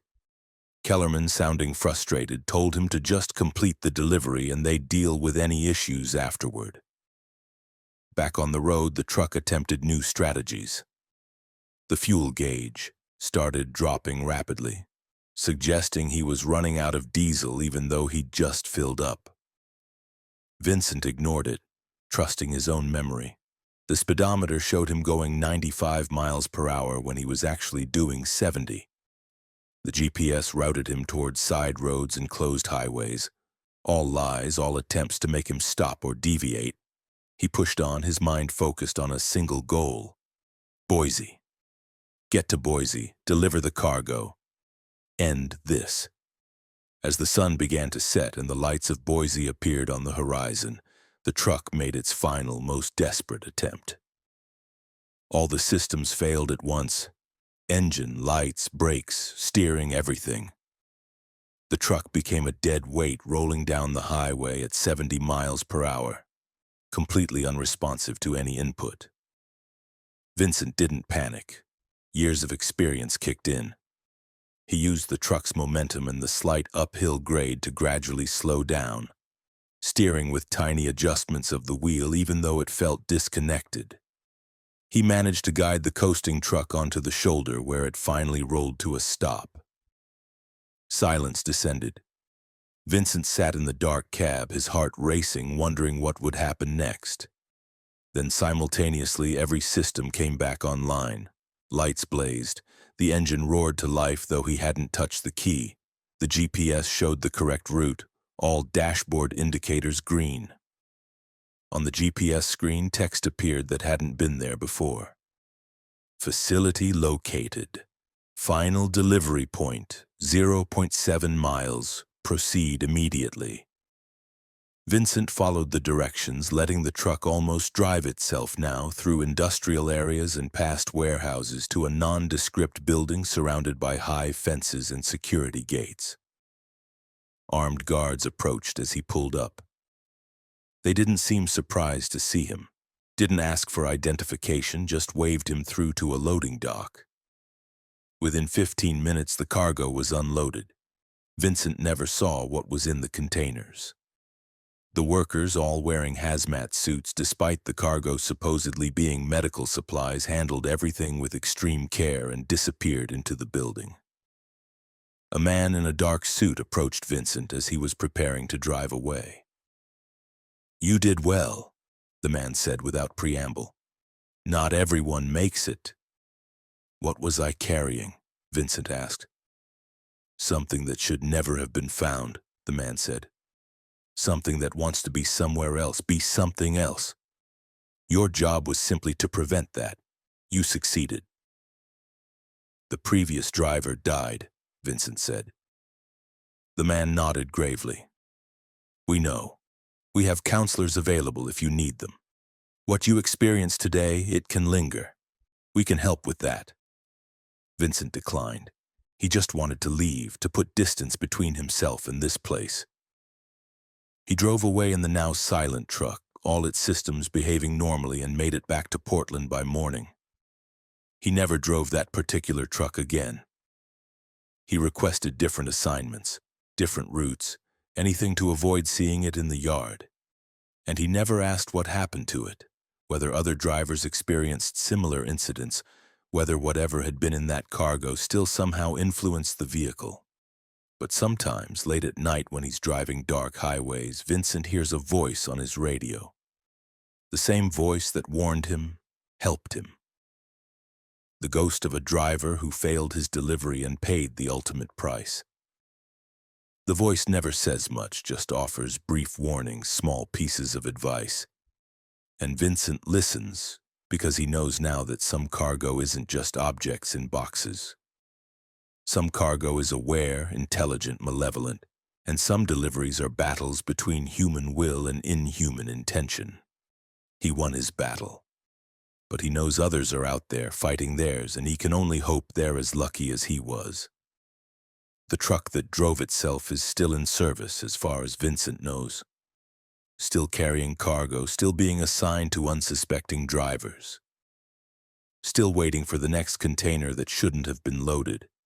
The next opportunity to deviate from its route. And somewhere in a facility that doesn't officially exist, something waits in containment, plotting its next attempt at freedom. Its next driver to manipulate. Its next chance to get where it wants to go. The highway never ends. The cargo keeps moving. And drivers like Vincent Marsh keep delivering, never quite sure what's really in their trailers. Never quite certain if the voice on the radio is human or something else. The road continues, always continues, and some things travel it that were never meant to move. I'll continue with stories 5 to 10. Given the length, I'll proceed with the next batch. Story 5. The rest stop that wasn't there. Daniel Ortega had been running the I-40 corridor between Albuquerque and Amarillo for 14 years, and he knew every truck stop, rest area, and fuel station along that route like he knew his own hands. On the night of January 27th, 2023, that intimate knowledge became a curse when he stopped at a place that had never existed. The run started normally enough. Daniel left Albuquerque just after 8 p.m. with a load of furniture bound for Oklahoma City. The winter night was clear and cold, temperature hovering around 28 degrees with stars so bright they looked artificial against the black sky. His truck, a Volvo VNL that he'd driven for 6 years, hummed along smoothly at 75 miles per hour, eating up the miles of empty New Mexico highway. Around 11 p.m., approaching the Texas border, Daniel felt the familiar pressure in his bladder that signaled he'd had too much coffee. He had a choice. Push through to the rest area near mile marker 37 just inside Texas, about 20 minutes ahead, or find something sooner. His logbook showed he could use a break anyway, and he'd been driving for nearly 3 hours, straight. That's when he saw the sign. Rest area 2 miles. All services. Daniel blinked at it, confused. There was no rest area here, not according to his memory or his maps. The only facilities in this stretch were the one at mile marker 37 and another one about 80 miles back. But the sign was official looking, the same green and white design as all the others, illuminated in his headlights as clear as day. Maybe they'd built a new one, Daniel reasoned. Highway infrastructure was always being updated. He'd been taking time off, hadn't driven this route in about 6 weeks. Plenty of time for a new rest area to open. He followed the signs, taking an exit that curved away from the main highway. The road was smooth and new, fresh asphalt without any wear marks. Streetlights illuminated the path, leading him down a gentle slope and around a stand of trees. The rest area appeared exactly 2 miles from the highway, just as promised. It was impressive, much nicer than most rest stops Daniel had seen. Modern buildings with large glass windows, well-lit parking areas, landscaping that looked maintained despite being winter. There were designated truck parking spaces, RV spaces, and car spaces, all clearly marked. The Welcome Center building was 2 stories tall, contemporary architecture that wouldn't have looked out of place in a major city. Daniel pulled into a truck space, noting that his was the only vehicle in the entire facility. Not unusual for this time of night on a weeknight, but still slightly odd. Usually there were at least 1 or 2 other travelers, especially at a rest stop this nice. He shut down his engine and climbed out, immediately hit by a wave of cold air that seemed more intense than it should be. The temperature gauge on his dash had shown 31 degrees, not particularly bitter. But this cold had a penetrating quality, getting through his jacket instantly, making him shiver. The parking lot was absolutely silent. No highway noise, which was strange considering he'd only driven 2 miles from I-40. The sound of traffic, especially truck traffic, carried for miles on clear nights like this. But here there was nothing, just silence and the hum of the streetlights. Daniel headed for the Welcome Center, hoping to use the facilities and maybe grab a coffee if they had vending machines. The building's automatic doors slid open smoothly as he approached, revealing a pristine interior. The floor was polished tile reflecting the overhead lights. The walls were decorated with enlarged photographs of New Mexico landscapes. Everything looked brand new, barely used. The restrooms were down a hallway to the right. Daniel followed the signs, his footsteps echoing strangely. The men's room was as immaculate as the rest of the building, with modern fixtures and that same too-new smell. He took care of his business quickly, feeling increasingly uncomfortable despite the facilities' quality. It was too perfect, he realized. Too clean, too new, too empty. Rest stops, even new ones, had character, signs of use, the accumulated presence of thousands of travelers passing through. This place felt like a movie set, a facade designed to look functional but lacking any real history. Daniel washed his hands, watching himself in the mirror. He looked tired, eyes shadowed, stubble on his face. Nothing unusual. But behind him, in the mirror's reflection, he noticed something odd. The bathroom had 5 stalls, and 4 of them had open doors. But the 5th at the far end was closed.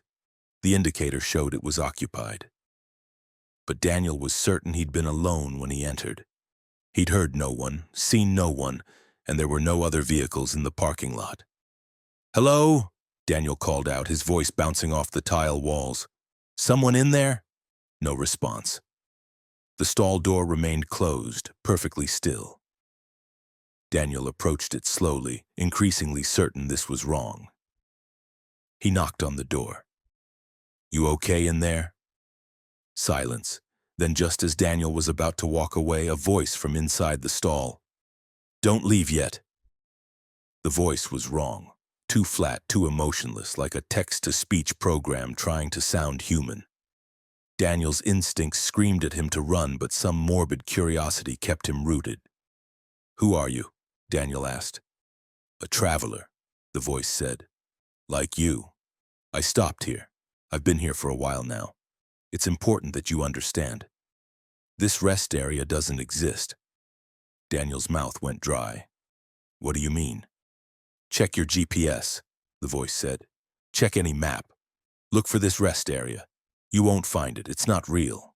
It's a trap or a glitch or something else, but it's not what it appears to be." Daniel pulled out his phone with trembling hands. He opened his GPS app, zooming in on his location. The app showed him on I-40, still driving eastbound, nowhere near an exit or rest area. He refreshed it. Same result. According to his phone, he was currently traveling at 75 miles per hour on the main highway. "That's not possible," Daniel said. "I'm standing here. I drove off the highway. This place is real." "It seems real," the voice agreed. "The physics work correctly. You can touch things, use things, even eat and drink if you find food. But it exists sideways to reality somehow. Time works differently here. Space works differently. You think you've been here for 5 minutes? Check your phone clock." Daniel looked. The time showed 11:47 p.m. But that couldn't be right. He'd exited the highway around 11:15, driven 2 miles, parked, walked into the building. That should have taken maybe 10 minutes total. The clock was saying 32 minutes had passed. "The longer you stay," the voice continued, "and the worse the discrepancy gets. I stopped here on September 3rd of 2021. I've been here for 16 months, but in the outside world, the real world, I've been missing for 2 days. 2 days versus 16 months. The impossible math made Daniel's head spin. How do you know that? Because I can see out, the voice said. From in here, I can see the real rest areas, the real travelers. I watch them come and go. I've been watching the seasons change outside while experiencing every single day of those 16 months in here. And I can't leave. Every time I try, I end up back in this building. The exit doesn't work, it just loops back to the parking lot. Why are you hiding in the stall? Daniel asked. A long pause, then. Because if you see me, you'll understand how bad this is. And that understanding might trap you more firmly. Right now, you still have a chance. You're early in your visit. The connection between here and there is still fresh. If you leave now, right now, don't look back, don't hesitate, you might make it out. Come with me, Daniel said. We'll leave together. I can't leave this bathroom, the voice said, and for the first time emotion crept in. Pain, desperation, grief. I've been trying for 16 months. This is as far as I can go. Something about acknowledging that this place isn't real. Once you truly understand it, you become bound by its rules more strictly. I'm part of the facility now. But you're still free. Go, please, before it's too late. Daniel didn't need to be told twice. He ran from the bathroom through the hallway toward the main entrance. But as he reached the automatic doors, they didn't open. He waved his hands in front of the sensors. Nothing. He pushed against the glass. It was solid, unyielding, impossibly strong. Behind him, a sound. Footsteps, multiple sets coming from the hallway he'd just left. But he'd been alone. The building had been empty. Where were the footsteps coming from? Daniel spun around. The hallway was full of people now, dozens of them all dressed in clothes from different eras. A woman in a 1950s dress, a man in 70s bell-bottoms and a leisure suit, a teenage girl in 90s grunge fashion, a businessman in an 80s power suit, all of them walking slowly, purposefully toward Daniel. Their faces were wrong. Not grotesque or monstrous, just wrong. Too symmetrical, too perfect, like computer-generated approximations of human faces that had fallen into the uncanny valley. Stay, they said in unison, their voices overlapping into that same flat, emotionless tone. Stay. The rest area welcomes you. Stay. Daniel hammered on the glass doors, panic overriding reason. The glass didn't crack, didn't even vibrate. It was like hitting a wall. The figures drew closer. Daniel looked around desperately for another exit, another route. Windows lined the walls, large and apparently accessible. He grabbed a metal trash can and swung it at the nearest window. The trash can bounced off with a clang, the window not even scratched. You cannot leave through doors or windows, the figure said. You must leave the way you came. But first, you must understand. You must accept. You must stay long enough to know what this place truly is. They were almost upon him now. Daniel pressed his back against the glass door, watching them approach in horror. Then, just before they reached him, he remembered something. The truck. His truck was still running, or rather, according to his GPS, it was still driving on the highway. What if that was true? What if some version of him, some echo or projection, was still out there on the real highway, continuing his journey? Daniel closed his eyes, focusing on that image. His truck, his actual truck, traveling east on I-40 at 75 miles per hour. The highway stretching ahead, mile markers passing, the Texas border approaching. He imagined himself in the cab, hands on the wheel, the familiar vibration of the engine, the subtle resistance of the steering wheel, the pressure of the seat beneath him. When he opened his eyes, he was in his truck. Not gradually, not through any transition.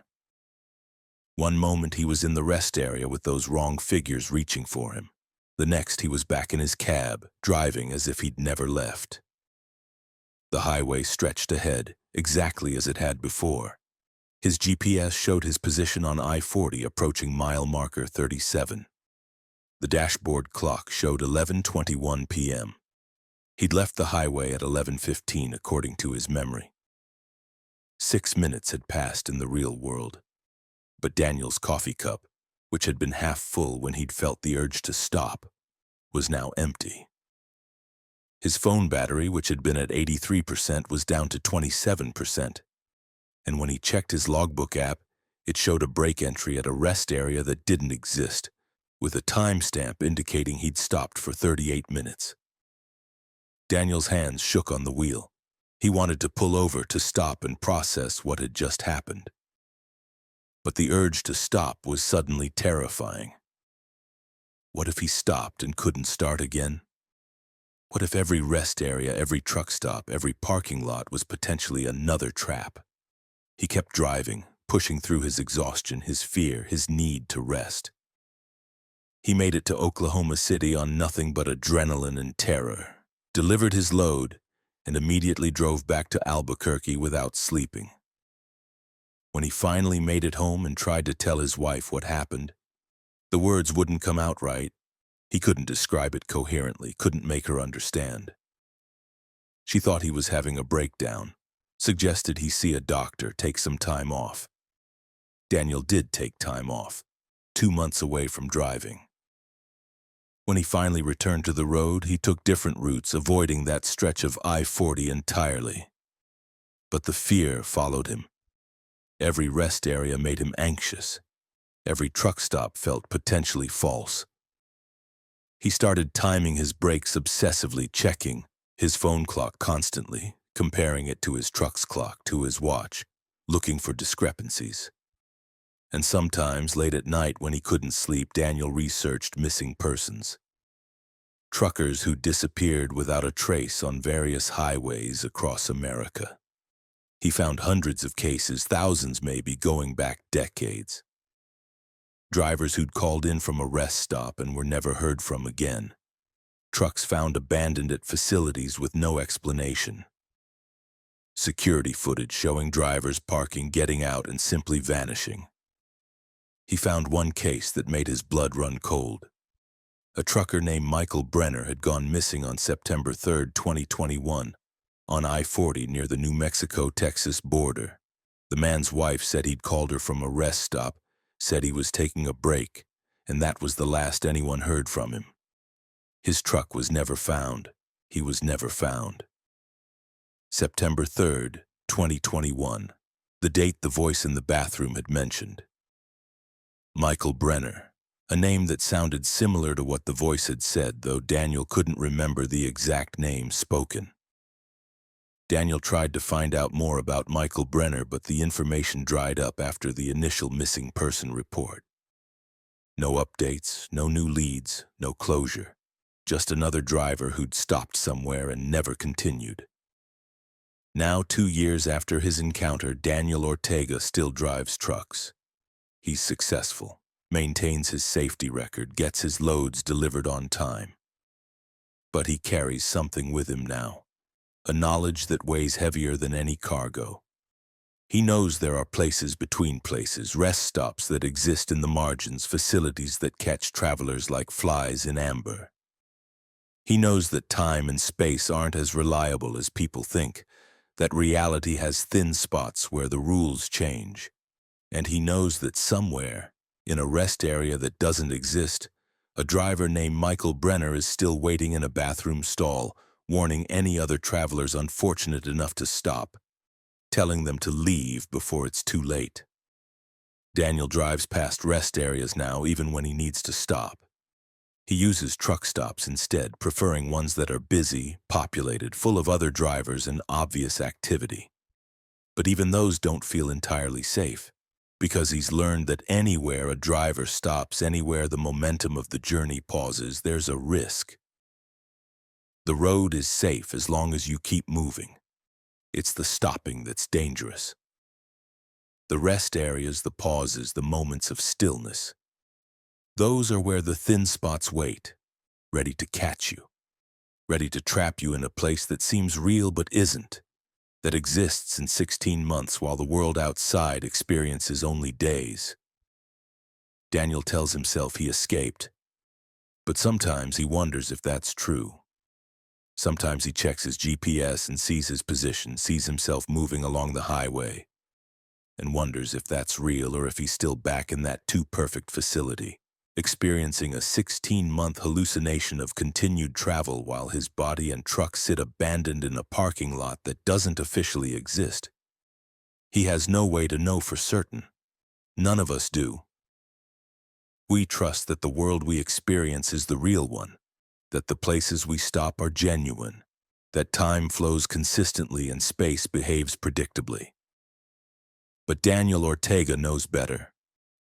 He knows that some rest stops offer permanent rest, that some breaks in the journey become breaks from reality itself, and that the highway doesn't just connect real places but brushes up against impossible ones. Places that wait patiently for tired drivers who just need to stop for a few minutes. Just a few minutes. That's all it takes to lose 16 months, to become a voice in a bathroom stall, to join the thousands of drivers who stopped somewhere and never arrived anywhere. The highway continues. The wheels keep turning, and Daniel drives on, afraid to stop, afraid to rest, afraid that the next place he pulls over might be the place he never leaves. Story 6. The Convoy That Followed. Patricia Sullivan had been hauling oversized loads for 21 years, and she'd developed a reputation as someone who could handle the difficult runs. When she accepted the job on October 14, 2022, transporting industrial equipment from Houston to Cheyenne, she expected challenges with the weight and dimensions, not with reality itself. The load was a massive compressor unit, the kind used in natural gas processing, weighing 43,000 pounds and requiring special permits for its dimensions. Patricia had transported dozens of similar loads, knew the permits, the routes, the procedures. This was her specialty. She left Houston just after dawn, her truck and trailer stretching nearly 80 feet long. The morning was humid and warm, typical October weather for Texas, with the promise of cooler temperatures as she traveled north. Her route would take her through rural Texas, into Oklahoma, across Kansas, and finally into Wyoming, a 3-day journey with planned overnight stops in Dallas and Wichita. Everything was routine until she crossed into Oklahoma just before sunset. The landscape had transitioned from the forests of eastern Texas to the rolling plains of southern Oklahoma. Farmland and small towns connected by 2-lane highways. Patricia was on Highway 75, making good time despite the oversized load's slower speed limit. That's when she first noticed the convoy in her mirrors. 3 trucks, all tractor-trailers, maintaining perfect spacing behind her at about 200 yards. They'd appeared sometime in the past few minutes, though Patricia hadn't seen them join the highway from any entrance ramp. They were just suddenly there, as if they'd materialized out of nothing. Patricia eyed them warily. Convoys weren't unusual. Truckers sometimes traveled in groups for company or coordination. But something about these 3 trucks bothered her. They were too uniform, all the same model Kenworth, all the same dark blue color, all maintaining exactly the same distance from each other and from her. She tried to get a look at the company names or dot numbers on the lead truck, but it was too far back and the fading light made details difficult. The trucks had no markings she could see, no company logos, just plain dark blue cabs and white trailers. Patricia picked up her CB radio. "Breaker 19, this is Wild Rose, anyone on this channel?" Static. Then a response, but not from the trucks behind her. Another driver somewhere ahead responded with casual chatter about traffic and weather. Patricia asked about the convoy behind her, but the other driver hadn't seen them, hadn't passed them, heading the opposite direction. Patricia tried again on different channels, attempting to raise the drivers in the convoy directly. Breaker for the blue Kenworths on 75 southbound, you got your ears on? No response. Just static and the occasional chatter from other drivers miles away. As twilight deepened into night, Patricia kept checking her mirrors. The convoy maintained its position exactly, never gaining, never falling back, just staying 200 yards behind her with mechanical precision. When she slowed for towns or curves, they slowed. When she accelerated on open stretches, they accelerated. The spacing never varied by more than a few feet. Patricia decided to test them. She pulled into a truck stop in Atoka, Oklahoma, needing fuel anyway. She watched her mirrors as she took the exit. The 3 trucks continued past on the highway, maintaining their speed, apparently not following her after all. Paranoid, Patricia muttered to herself, relieved. Just 3 trucks that happened to be going the same direction, nothing sinister. She was letting the isolation of the rural highway get to her. She fueled up, used the facilities, grabbed a sandwich and coffee. The entire stop took 30 minutes. When she pulled back onto Highway 75, continuing north, the road was empty. Just her truck in the night, headlights cutting through darkness. Then, after about 10 minutes, she checked her mirrors and her heart sank. The convoy was back. Same 3 trucks, same dark blue Kenworths, same white trailers, same 200-yard spacing. As if they'd never left, or as if they'd simply reappeared once she'd returned to her route. Patricia's hands tightened on the wheel. This was wrong. She'd been on the highway for 10 minutes with no vehicles behind her, no headlights approaching. The nearest entrance ramp was miles back. There was no way those trucks could have caught up to her, let alone arranged themselves in the same perfect formation. Unless they'd never really left. Unless they'd been with her the whole time somehow, invisibly, waiting for her to return to the road. Okay, Patricia said to herself, fighting down panic. Let's see what you do. She slowed down gradually, dropping from 65 miles per hour to 55. The convoy slowed in perfect synchronization. She sped back up to 65. The convoy matched her exactly. She tried varying her speed randomly, up and down, and the convoy followed every change with impossible precision, maintaining that exact 200-yard distance. Patricia grabbed her phone, intending to document this, to take photos or video. But when she tried to point the camera at her mirrors, the screen went black. Not dead, just black, as if the camera was refusing to capture what was there. She tried several times with the same result. The phone worked fine for everything else, but the moment she tried to photograph the convoy, it failed. Night deepened. Patricia continued north, and the convoy continued following. She tried everything she could think of. Sudden lane changes, the convoy matched them. Pulling onto the shoulder briefly, the convoy did the same.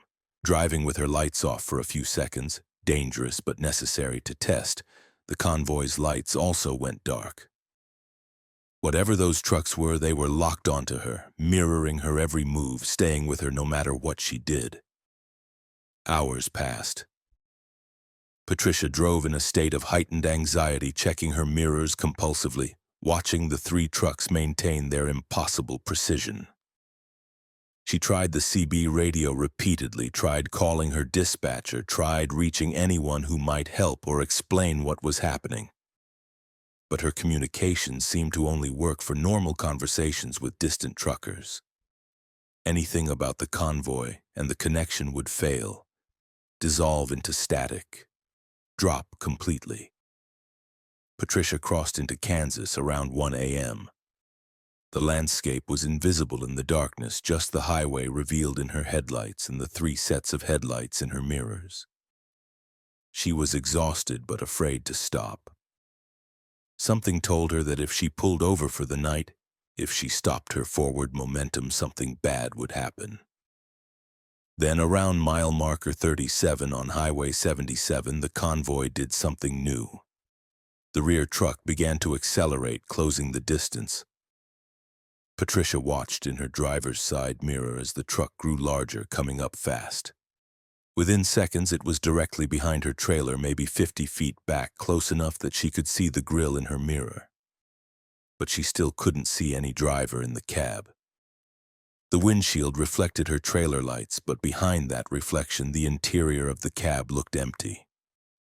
Dark and vacant, as if the truck was driving itself. The truck stayed there for perhaps 30 seconds, then accelerated more, moving into the left lane to pass. Patricia's breath caught. This was her chance to finally see these trucks clearly, to see who or what was driving them. The blue Kenworth pulled alongside her, matching her speed exactly. Patricia looked down into the cab as it passed, illuminated by her running lights. There was no driver. The seat was empty. Not hidden or obscured, but genuinely empty. She could see clear through the cab to the passenger window. The steering wheel moved by itself, making tiny corrections, maintaining perfect lane position. The truck was driving with no human operator. Patricia's mind reeled. Autonomous trucks existed, she knew, experimental vehicles being tested by various companies. But nothing this advanced, nothing capable of operating on public highways at night, certainly nothing that would be used for 3 identical trucks following another trucker through rural Oklahoma and Kansas. The truck completed its pass and moved back into the right lane ahead of her. The other 2 trucks in the original convoy had spread out, one now behind Patricia and one farther back. But their formation had changed. Now they were boxing her in, one ahead, one directly behind, one far behind, all maintaining precise distances. Patricia tried to slow down to let them pass completely. The truck behind her slowed proportionally, maintaining its following distance. She tried to speed up to pass the truck ahead. It accelerated, staying in front. She was trapped in a moving box, 3 autonomous trucks controlling her movement, guiding her somewhere, keeping her contained. "What do you want?" Patricia shouted at the empty cab ahead of her. "Where are you taking me?" The trucks didn't respond, just continued their steady progress north. Patricia checked her GPS. Her route to Cheyenne continued north through Kansas and into Nebraska, so the convoy's direction aligned with her destination. But she had no guarantee they'd let her continue all the way there. They might divert her somewhere else, force her onto side roads, take her to some facility or location she didn't choose. Hours crawled by. Dawn approached, the sky lightening gradually in the east. Patricia hadn't slept in over 24 hours. Her eyes burned, her body ached, her mind felt fuzzy with exhaustion. But the convoy continued, tireless, perfect, inhuman. As morning light spread across the Kansas plains, Patricia hoped the daylight would bring some clarity, some explanation. But the 3 trucks remained exactly as they'd been, dark blue Kenworths with no visible drivers maintaining their formation around her. Then around 7 a.m., her CB radio crackled to life with a voice she hadn't heard in years. "Patricia, can you hear me? This is Command. We need you to stay calm and keep driving exactly as you have been." Patricia's blood went cold. Command was what they'd called the coordinators during her brief stint with a government contractor 15 years ago. She'd transported military equipment for about 6 months before returning to commercial work, finding the secrecy and restrictions too oppressive. She'd almost forgotten about that period of her career. "Who is this?" Patricia demanded. "How do you know that name?" "Your security clearance is still active, Patricia," the voice said. "It was never revoked, just put dormant. We're reactivating it now due to an emergency situation.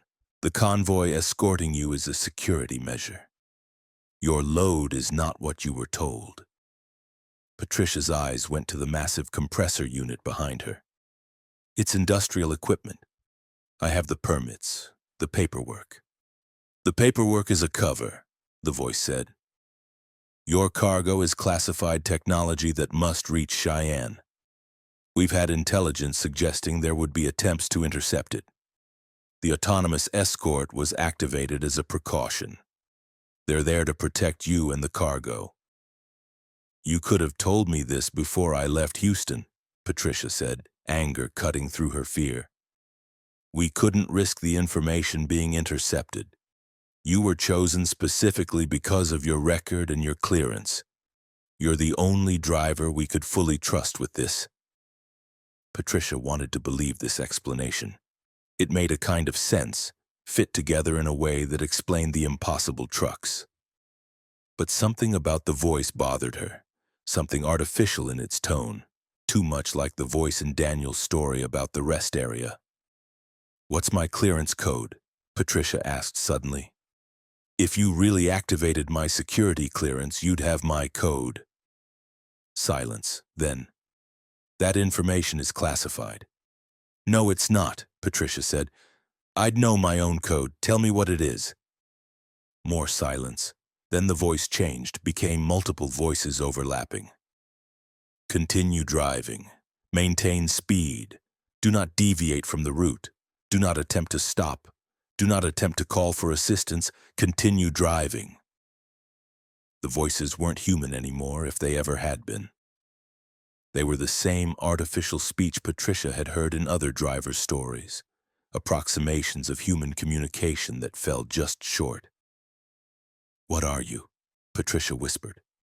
"Safeguard," the voices said. "Protocol. Assurance. We ensure delivery. We prevent deviation. We are the convoy that follows when cargo matters. Continue driving. You will arrive in Cheyenne. You will deliver your load. You will not remember this journey. Continue driving." Patricia's mind raced. Whatever these trucks were, whatever intelligence controlled them, they wanted her to complete her delivery. That suggested she might be safe as long as she cooperated. But the part about not remembering that triggered deep alarm. She had to document this somehow, create evidence that couldn't be deleted or suppressed.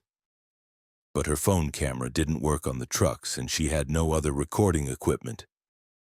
What she did have was her CB radio and the dozens of drivers on various channels who might hear her. Patricia broadcast on every channel, telling her story, describing the convoy, explaining what was happening. She gave her name, her truck, number, her route, every detail she could think of. Responses came back, some supportive, some skeptical, but at least people were hearing her. At least the information was getting out.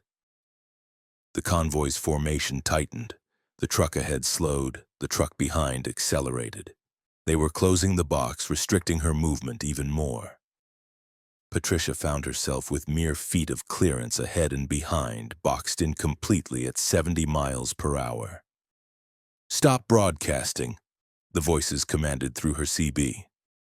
"Your testimony is irrelevant. Your observations will not be believed. Continue driving in silence." "Fuck you," Patricia said clearly into the radio. "I'm a human being and I'm driving my own truck and I'll say whatever I want." The convoy's response was immediate and terrifying. All three trucks simultaneously moved inward, the ones in adjacent lanes closing toward her, the ones ahead and behind tightening the space. Patricia was suddenly driving in a box with only inches of clearance on all sides, three autonomous trucks surrounding her completely, controlling her movement totally. She couldn't change lanes, couldn't slow down or speed up, couldn't do anything except maintain exact speed and lane position. One wrong move and she'd collide with one of the surrounding trucks. Sweat poured down Patricia's face. Her hands ached from gripping the wheel so tightly. She drove in perfect precision, forced to by the trucks that had become her cage. Hours passed in this configuration. Patricia entered a state almost like meditation, her entire consciousness focused on maintaining position. She couldn't afford to think about the impossibility of it, couldn't process the fear. She just drove, and the convoy drove with her, 4 trucks moving as one unit across the Kansas plains. Somewhere around noon, they crossed into Nebraska. The convoy maintained its cage formation. Patricia's fuel gauge showed she was running low, but there was no way to stop for fuel, no way to break free of the trucks surrounding her. Then, impossibly, her fuel gauge stopped dropping. It hovered at 1/8 of a tank, the level Patricia knew should only give her about 50 more miles. But she drove 50 miles, then 60, then 80. The gauge never moved. The convoy was somehow preventing her fuel from depleting, or her perception of it, or something even stranger. Time became uncertain. The sun moved across the sky but seemed to take too long or too short. Patricia couldn't tell which. Her dashboard clock showed hours passing, but her phone showed different times and her watch showed something else entirely. The three devices diverged more and more until they disagreed by over 4 hours. Then, as twilight approached on what Patricia thought was the second day but might have been the third or the first, the convoy began to release her. The trucks ahead and behind increased their following distances gradually. The trucks beside her drifted back into formation behind her. Within 10 minutes, they'd resumed their original pattern. 3 trucks 200 yards back following in perfect formation. Patricia saw signs for Cheyenne ahead. She was approaching her destination, and the convoy was releasing its grip, allowing her autonomy again. She could change lanes now, could adjust her speed, could make her own decisions. But she didn't. She just kept driving straight, following the route to the delivery facility because she knew with absolute certainty that deviating now would bring the convoy back, would result in that cage reforming around her. She reached the delivery facility at 8:30 p.m. The compressor unit was unloaded efficiently by workers who didn't meet her eyes, didn't speak beyond necessary instructions. Patricia sat in her truck and watched the process, exhausted beyond measure. When the unloading finished, when she was free to leave, Patricia checked her mirrors. The convoy was gone. The parking lot was empty except for the facility's vehicles. The 3 blue Kenworths had vanished as mysteriously as they'd appeared. Patricia drove away, found a hotel, and slept for 14 hours straight. When she woke, she tried to remember the details of her journey, tried to hold on to the specifics. But they were fading, becoming dreamlike, slipping away like water through her fingers. Within a week, she remembered that something strange had happened, but not exactly what. Within a month, even that vague memory had diminished to a feeling, an unease about certain routes and certain types of cargo. But Patricia Sullivan never forgot completely. She kept notes, journal entries she'd made during the journey and immediately after. She read them periodically, forcing herself to remember, fighting against whatever influence wanted her to forget. And she pays attention to the stories other drivers tell. Stories about convoys that appear from nowhere, trucks that drive without drivers, journeys where time and space behave strangely. She collects these stories, documents them, adds them to her files. Because Patricia knows there are forces that move cargo across America that aren't listed on any company roster, that don't follow normal logistics protocols, that exist in the spaces between official and unofficial, between real and unreal. The convoy that followed her is still out there, she's certain, following other drivers, ensuring other deliveries, controlling other journeys. An autonomous system with purposes and methods beyond human understanding, maintaining some vast operation that touches the mundane world of trucking, but originates from somewhere else entirely. Patricia still drives, still hauls oversized loads, but she's turned down certain jobs, refused certain cargo, avoided certain routes. When dispatchers ask why, she can't explain. The specific memories have faded too much. She just knows in her bones that some deliveries come with escorts that can't be shaken, with guards that can't be seen, with consequences that can't be imagined. The road stretches on and the trucks keep rolling, and somewhere in that endless flow of commerce and cargo, there are convoys that don't appear on any manifest, don't stop at any way stations, don't exist in any official capacity. They follow, they control, they ensure delivery. And if you're unlucky enough, professional enough, trustworthy enough, they might follow you. Story 7. The Load That Got Heavier. James Whitfield had been hauling freight for 17 years, and he'd developed an instinctive feel for weight. He could tell within a few hundred pounds how heavy his load was just by how the truck handled, how the brakes responded, how much effort it took to get up to speed.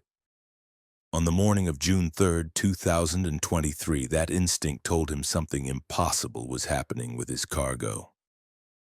He'd loaded the trailer himself in Memphis, Tennessee, with assistance from warehouse staff.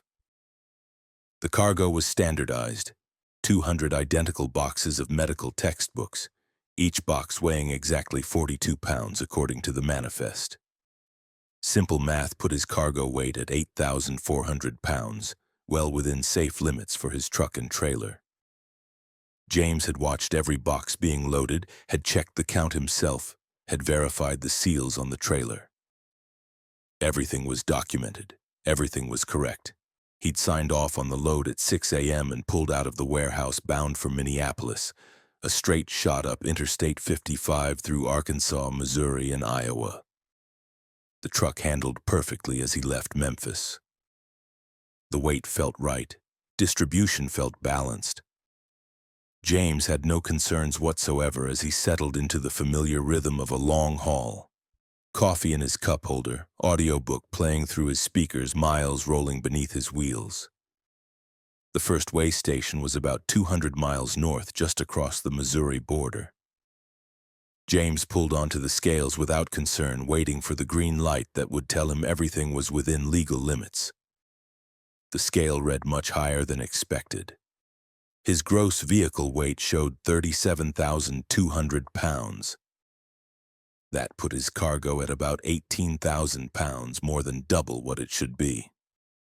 The way station attendant flagged him for secondary inspection. James pulled his truck into the designated area, confused but not worried. Scales could malfunction, readings could be wrong. This would be a brief delay while they sorted out the equipment error. But the secondary scale showed the same reading, 18,000 pounds of cargo. The inspector looked at James's manifest, looked at the scale reading and frowned. "Your paperwork says 8,400 pounds, the inspector said. "We're showing more than double that. I need you to open the trailer so we can verify the cargo." James broke the seal and opened the trailer doors. The boxes were exactly as he'd loaded them, 200 identical boxes stacked neatly. Nothing added, nothing changed. The inspector climbed into the trailer, randomly selected boxes, and weighed them. Each box weighed 42 pounds, exactly as specified. "This doesn't make sense," the inspector muttered. "The math says you should be at 8,400, but the scales are showing 18,000. Let me check something." He called for another truck to use the scale, verifying its accuracy. The scale worked perfectly, showing correct weights for the test vehicle. But when James pulled back onto the scale, it again showed 18,000 pounds. "I don't know what to tell you," the inspector finally said.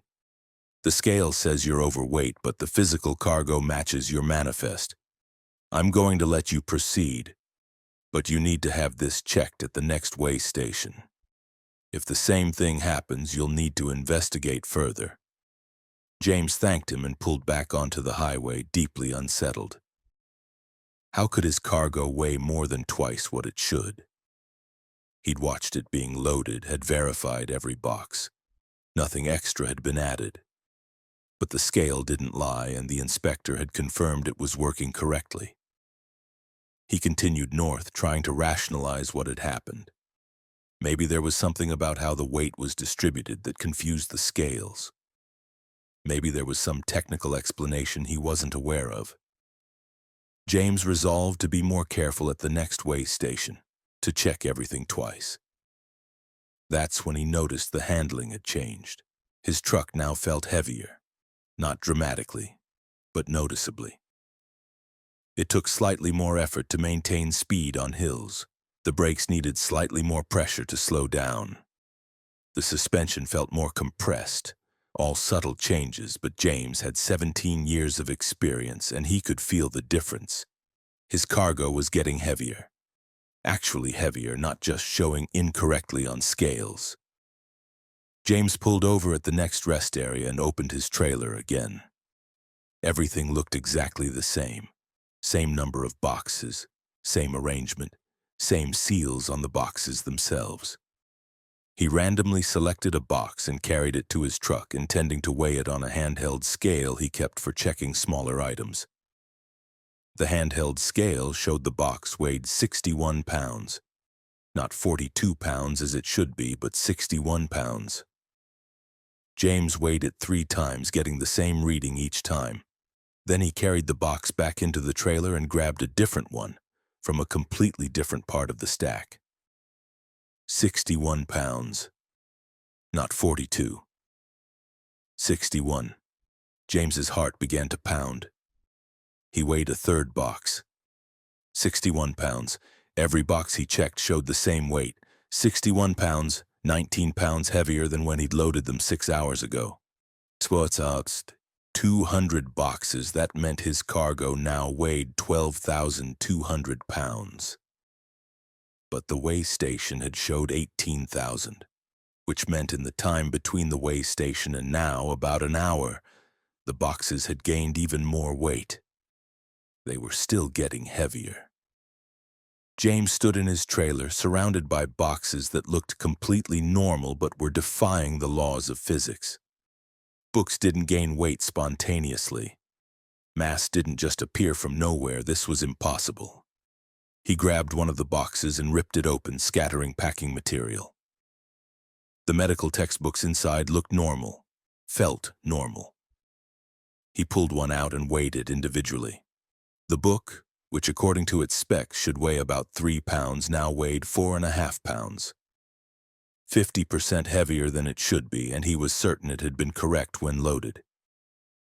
James called his dispatcher, explained the situation.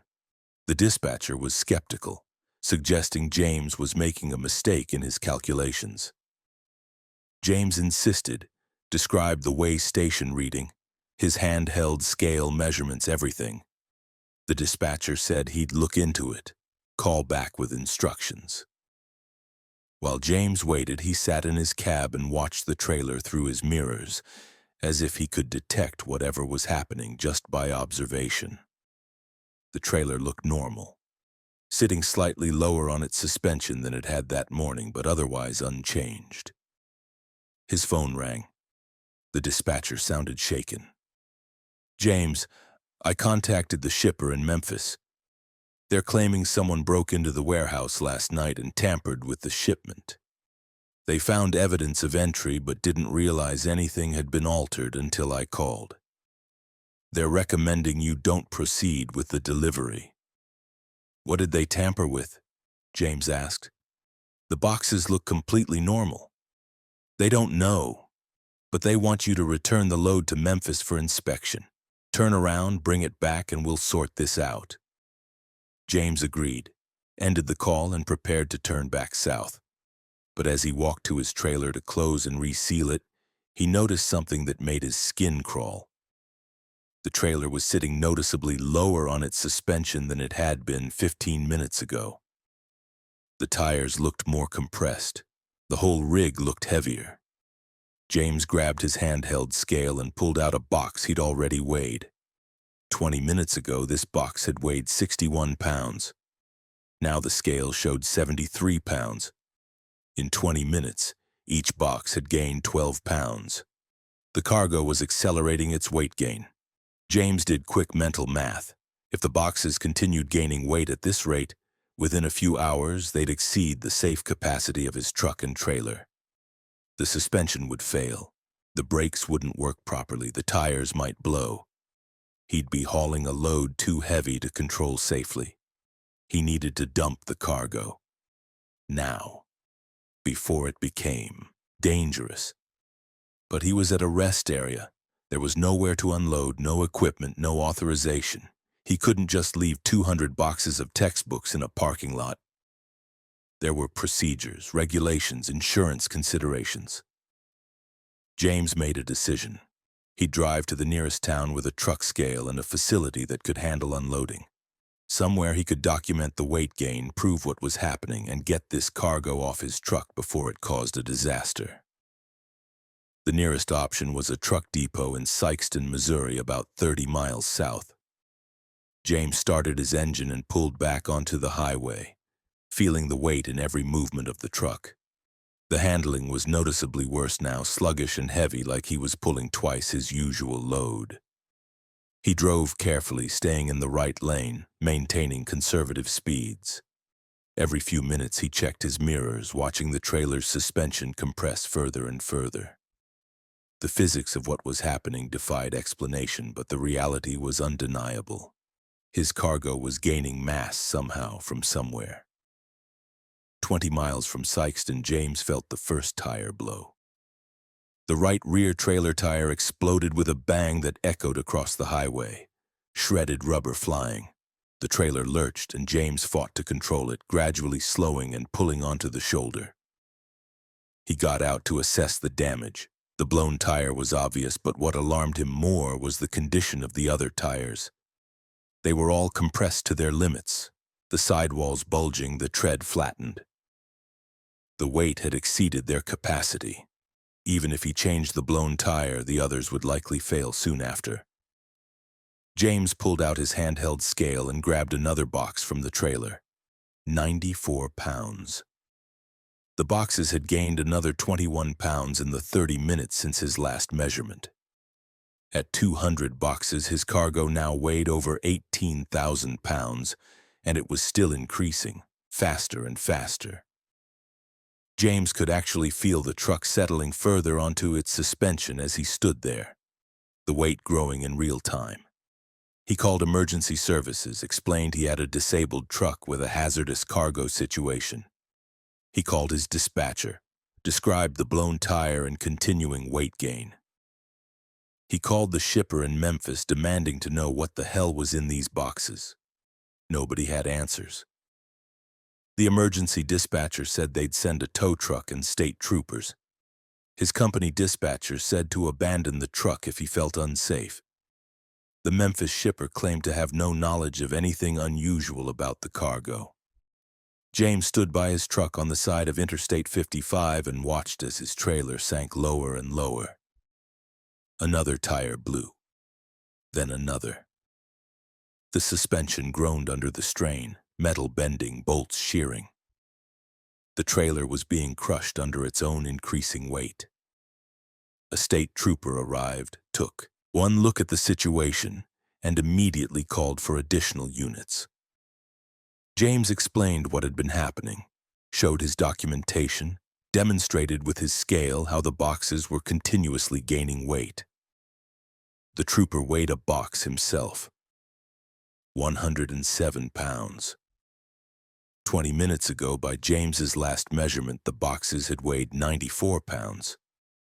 They'd gained 13 pounds per box in 20 minutes. At 200 boxes, that was 2,600 pounds of additional weight every 20 minutes. "We need to evacuate this area," the trooper said, urgency in his voice.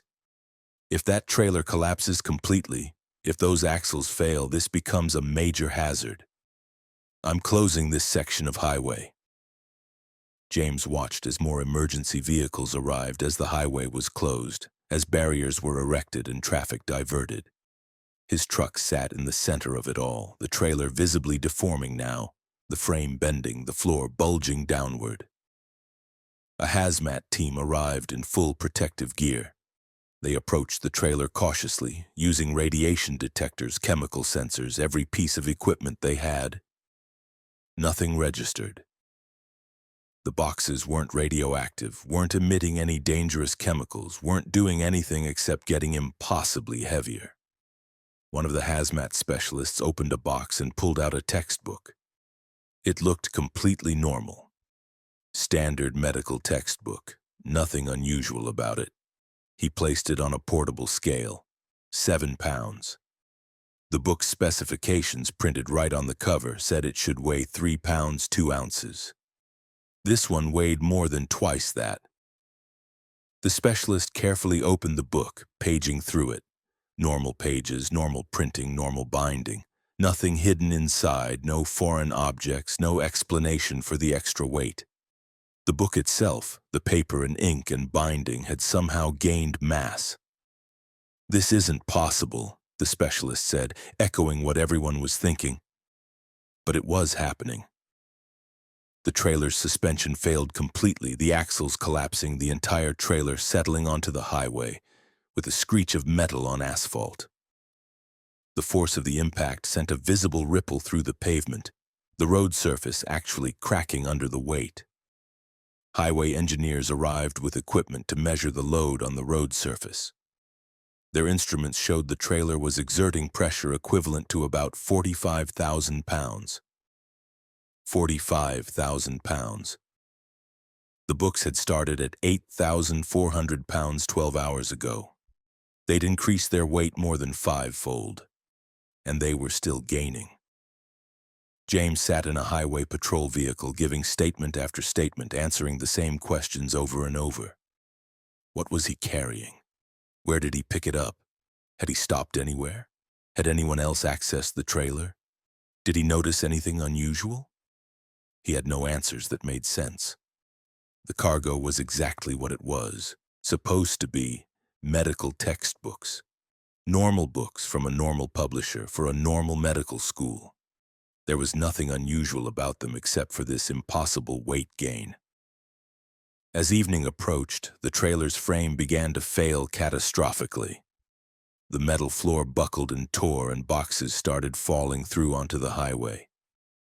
Each one hit the pavement with an impact that seemed disproportionate to its size, making craters in the asphalt. The engineers measured a fallen box, 153 pounds. In the hours since James had first noticed the problem, each box had gained over 110 pounds. They'd more than quadrupled their weight. At this point, the total cargo weighed over 30,000 pounds, enough to exceed the original gross vehicle weight of James's entire truck and trailer combined. If he'd still been driving, the weight would have caused complete failure of his braking system, potentially killing him and anyone else on the highway. Night fell. The trailer was now just a twisted wreck of metal surrounded by boxes that weighed impossibly much, with more structural failures imminent. The highway engineers were discussing whether the road itself would need to be rebuilt, the pavement and foundation having been damaged by the extreme weight. Then, around midnight, the weight gain stopped. The boxes stopped getting heavier. The measurements stabilized. At approximately 182 pounds per box, 36,400 pounds total, more than 4 times their original weight. The increase finally ceased. James spent that night in a hotel, paid for by his company, while specialists continued examining the cargo. In the morning, he received a call from a federal agent identifying himself as part of a department James had never heard of. The agent asked detailed questions, took notes, and finally said something that chilled James to his core. "Mr. Whitfield, your cargo has been confiscated under federal emergency protocols. You will not discuss this incident with anyone beyond what's already in official reports. You will receive full compensation for your truck and lost income, but you will not speak publicly about what happened. Do you understand?" James understood. He understood that he'd stumbled into something beyond normal reality, something that powerful entities wanted kept quiet. He agreed to the terms because he had no choice, and because, honestly, he didn't want to think about those books anymore. His truck was eventually recovered, the trailer replaced, and James returned to driving normal loads. But he never stopped wondering what had really happened. Were the books some kind of experiment?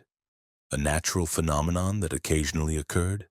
A reality glitch that exposed how fragile the laws of physics really were? He never got answers. But James Whitfield learned something that day. Mass isn't fixed. Weight isn't permanent, and the cargo you load might not be the cargo you deliver. Sometimes what you're hauling changes during the journey becomes something else, something more, something impossible. And somewhere in a government facility or a research lab or a classified location, there are 200 medical textbooks that weigh 4 times what they should. Defying every law of physics, sitting in containment while specialists try to understand why matter itself decided to break its own rules. James drives on, hauling loads that seem normal, that weigh what they're supposed to weigh, that behave according to known laws. But he weighs his cargo obsessively now, checks the weight at every opportunity, watches for any deviation from expected measurements. Because he knows that cargo can change, weight can increase, reality can bend, and sometimes the load you carry becomes too heavy to bear, not through any action of your own, but because the universe occasionally forgets how things are supposed to work. The road continues, the trucks roll on, and James Whitfield delivers his loads, hoping with each journey that the boxes will stay the weight they're supposed to be, that the laws of physics will hold firm, that his cargo will remain predictable and normal. Most days it does, but James knows that one day it might not. One day he might load a trailer and watch it gain weight with each passing mile, might feel his truck grow heavier as something impossible happens in the darkness of a sealed trailer. That knowledge weighs on him, a burden that has no mass but feels heavier than any cargo. And he drives on because driving is what he does, what he knows, what he's built his life around. Even knowing that the road holds impossibilities, that cargo can become cursed, that the simple act of hauling freight from point A to point B can violate the fundamental laws of reality. The wheels turn, the miles pass. And sometimes, just sometimes, the weight of what you're carrying is more than the sum of its parts.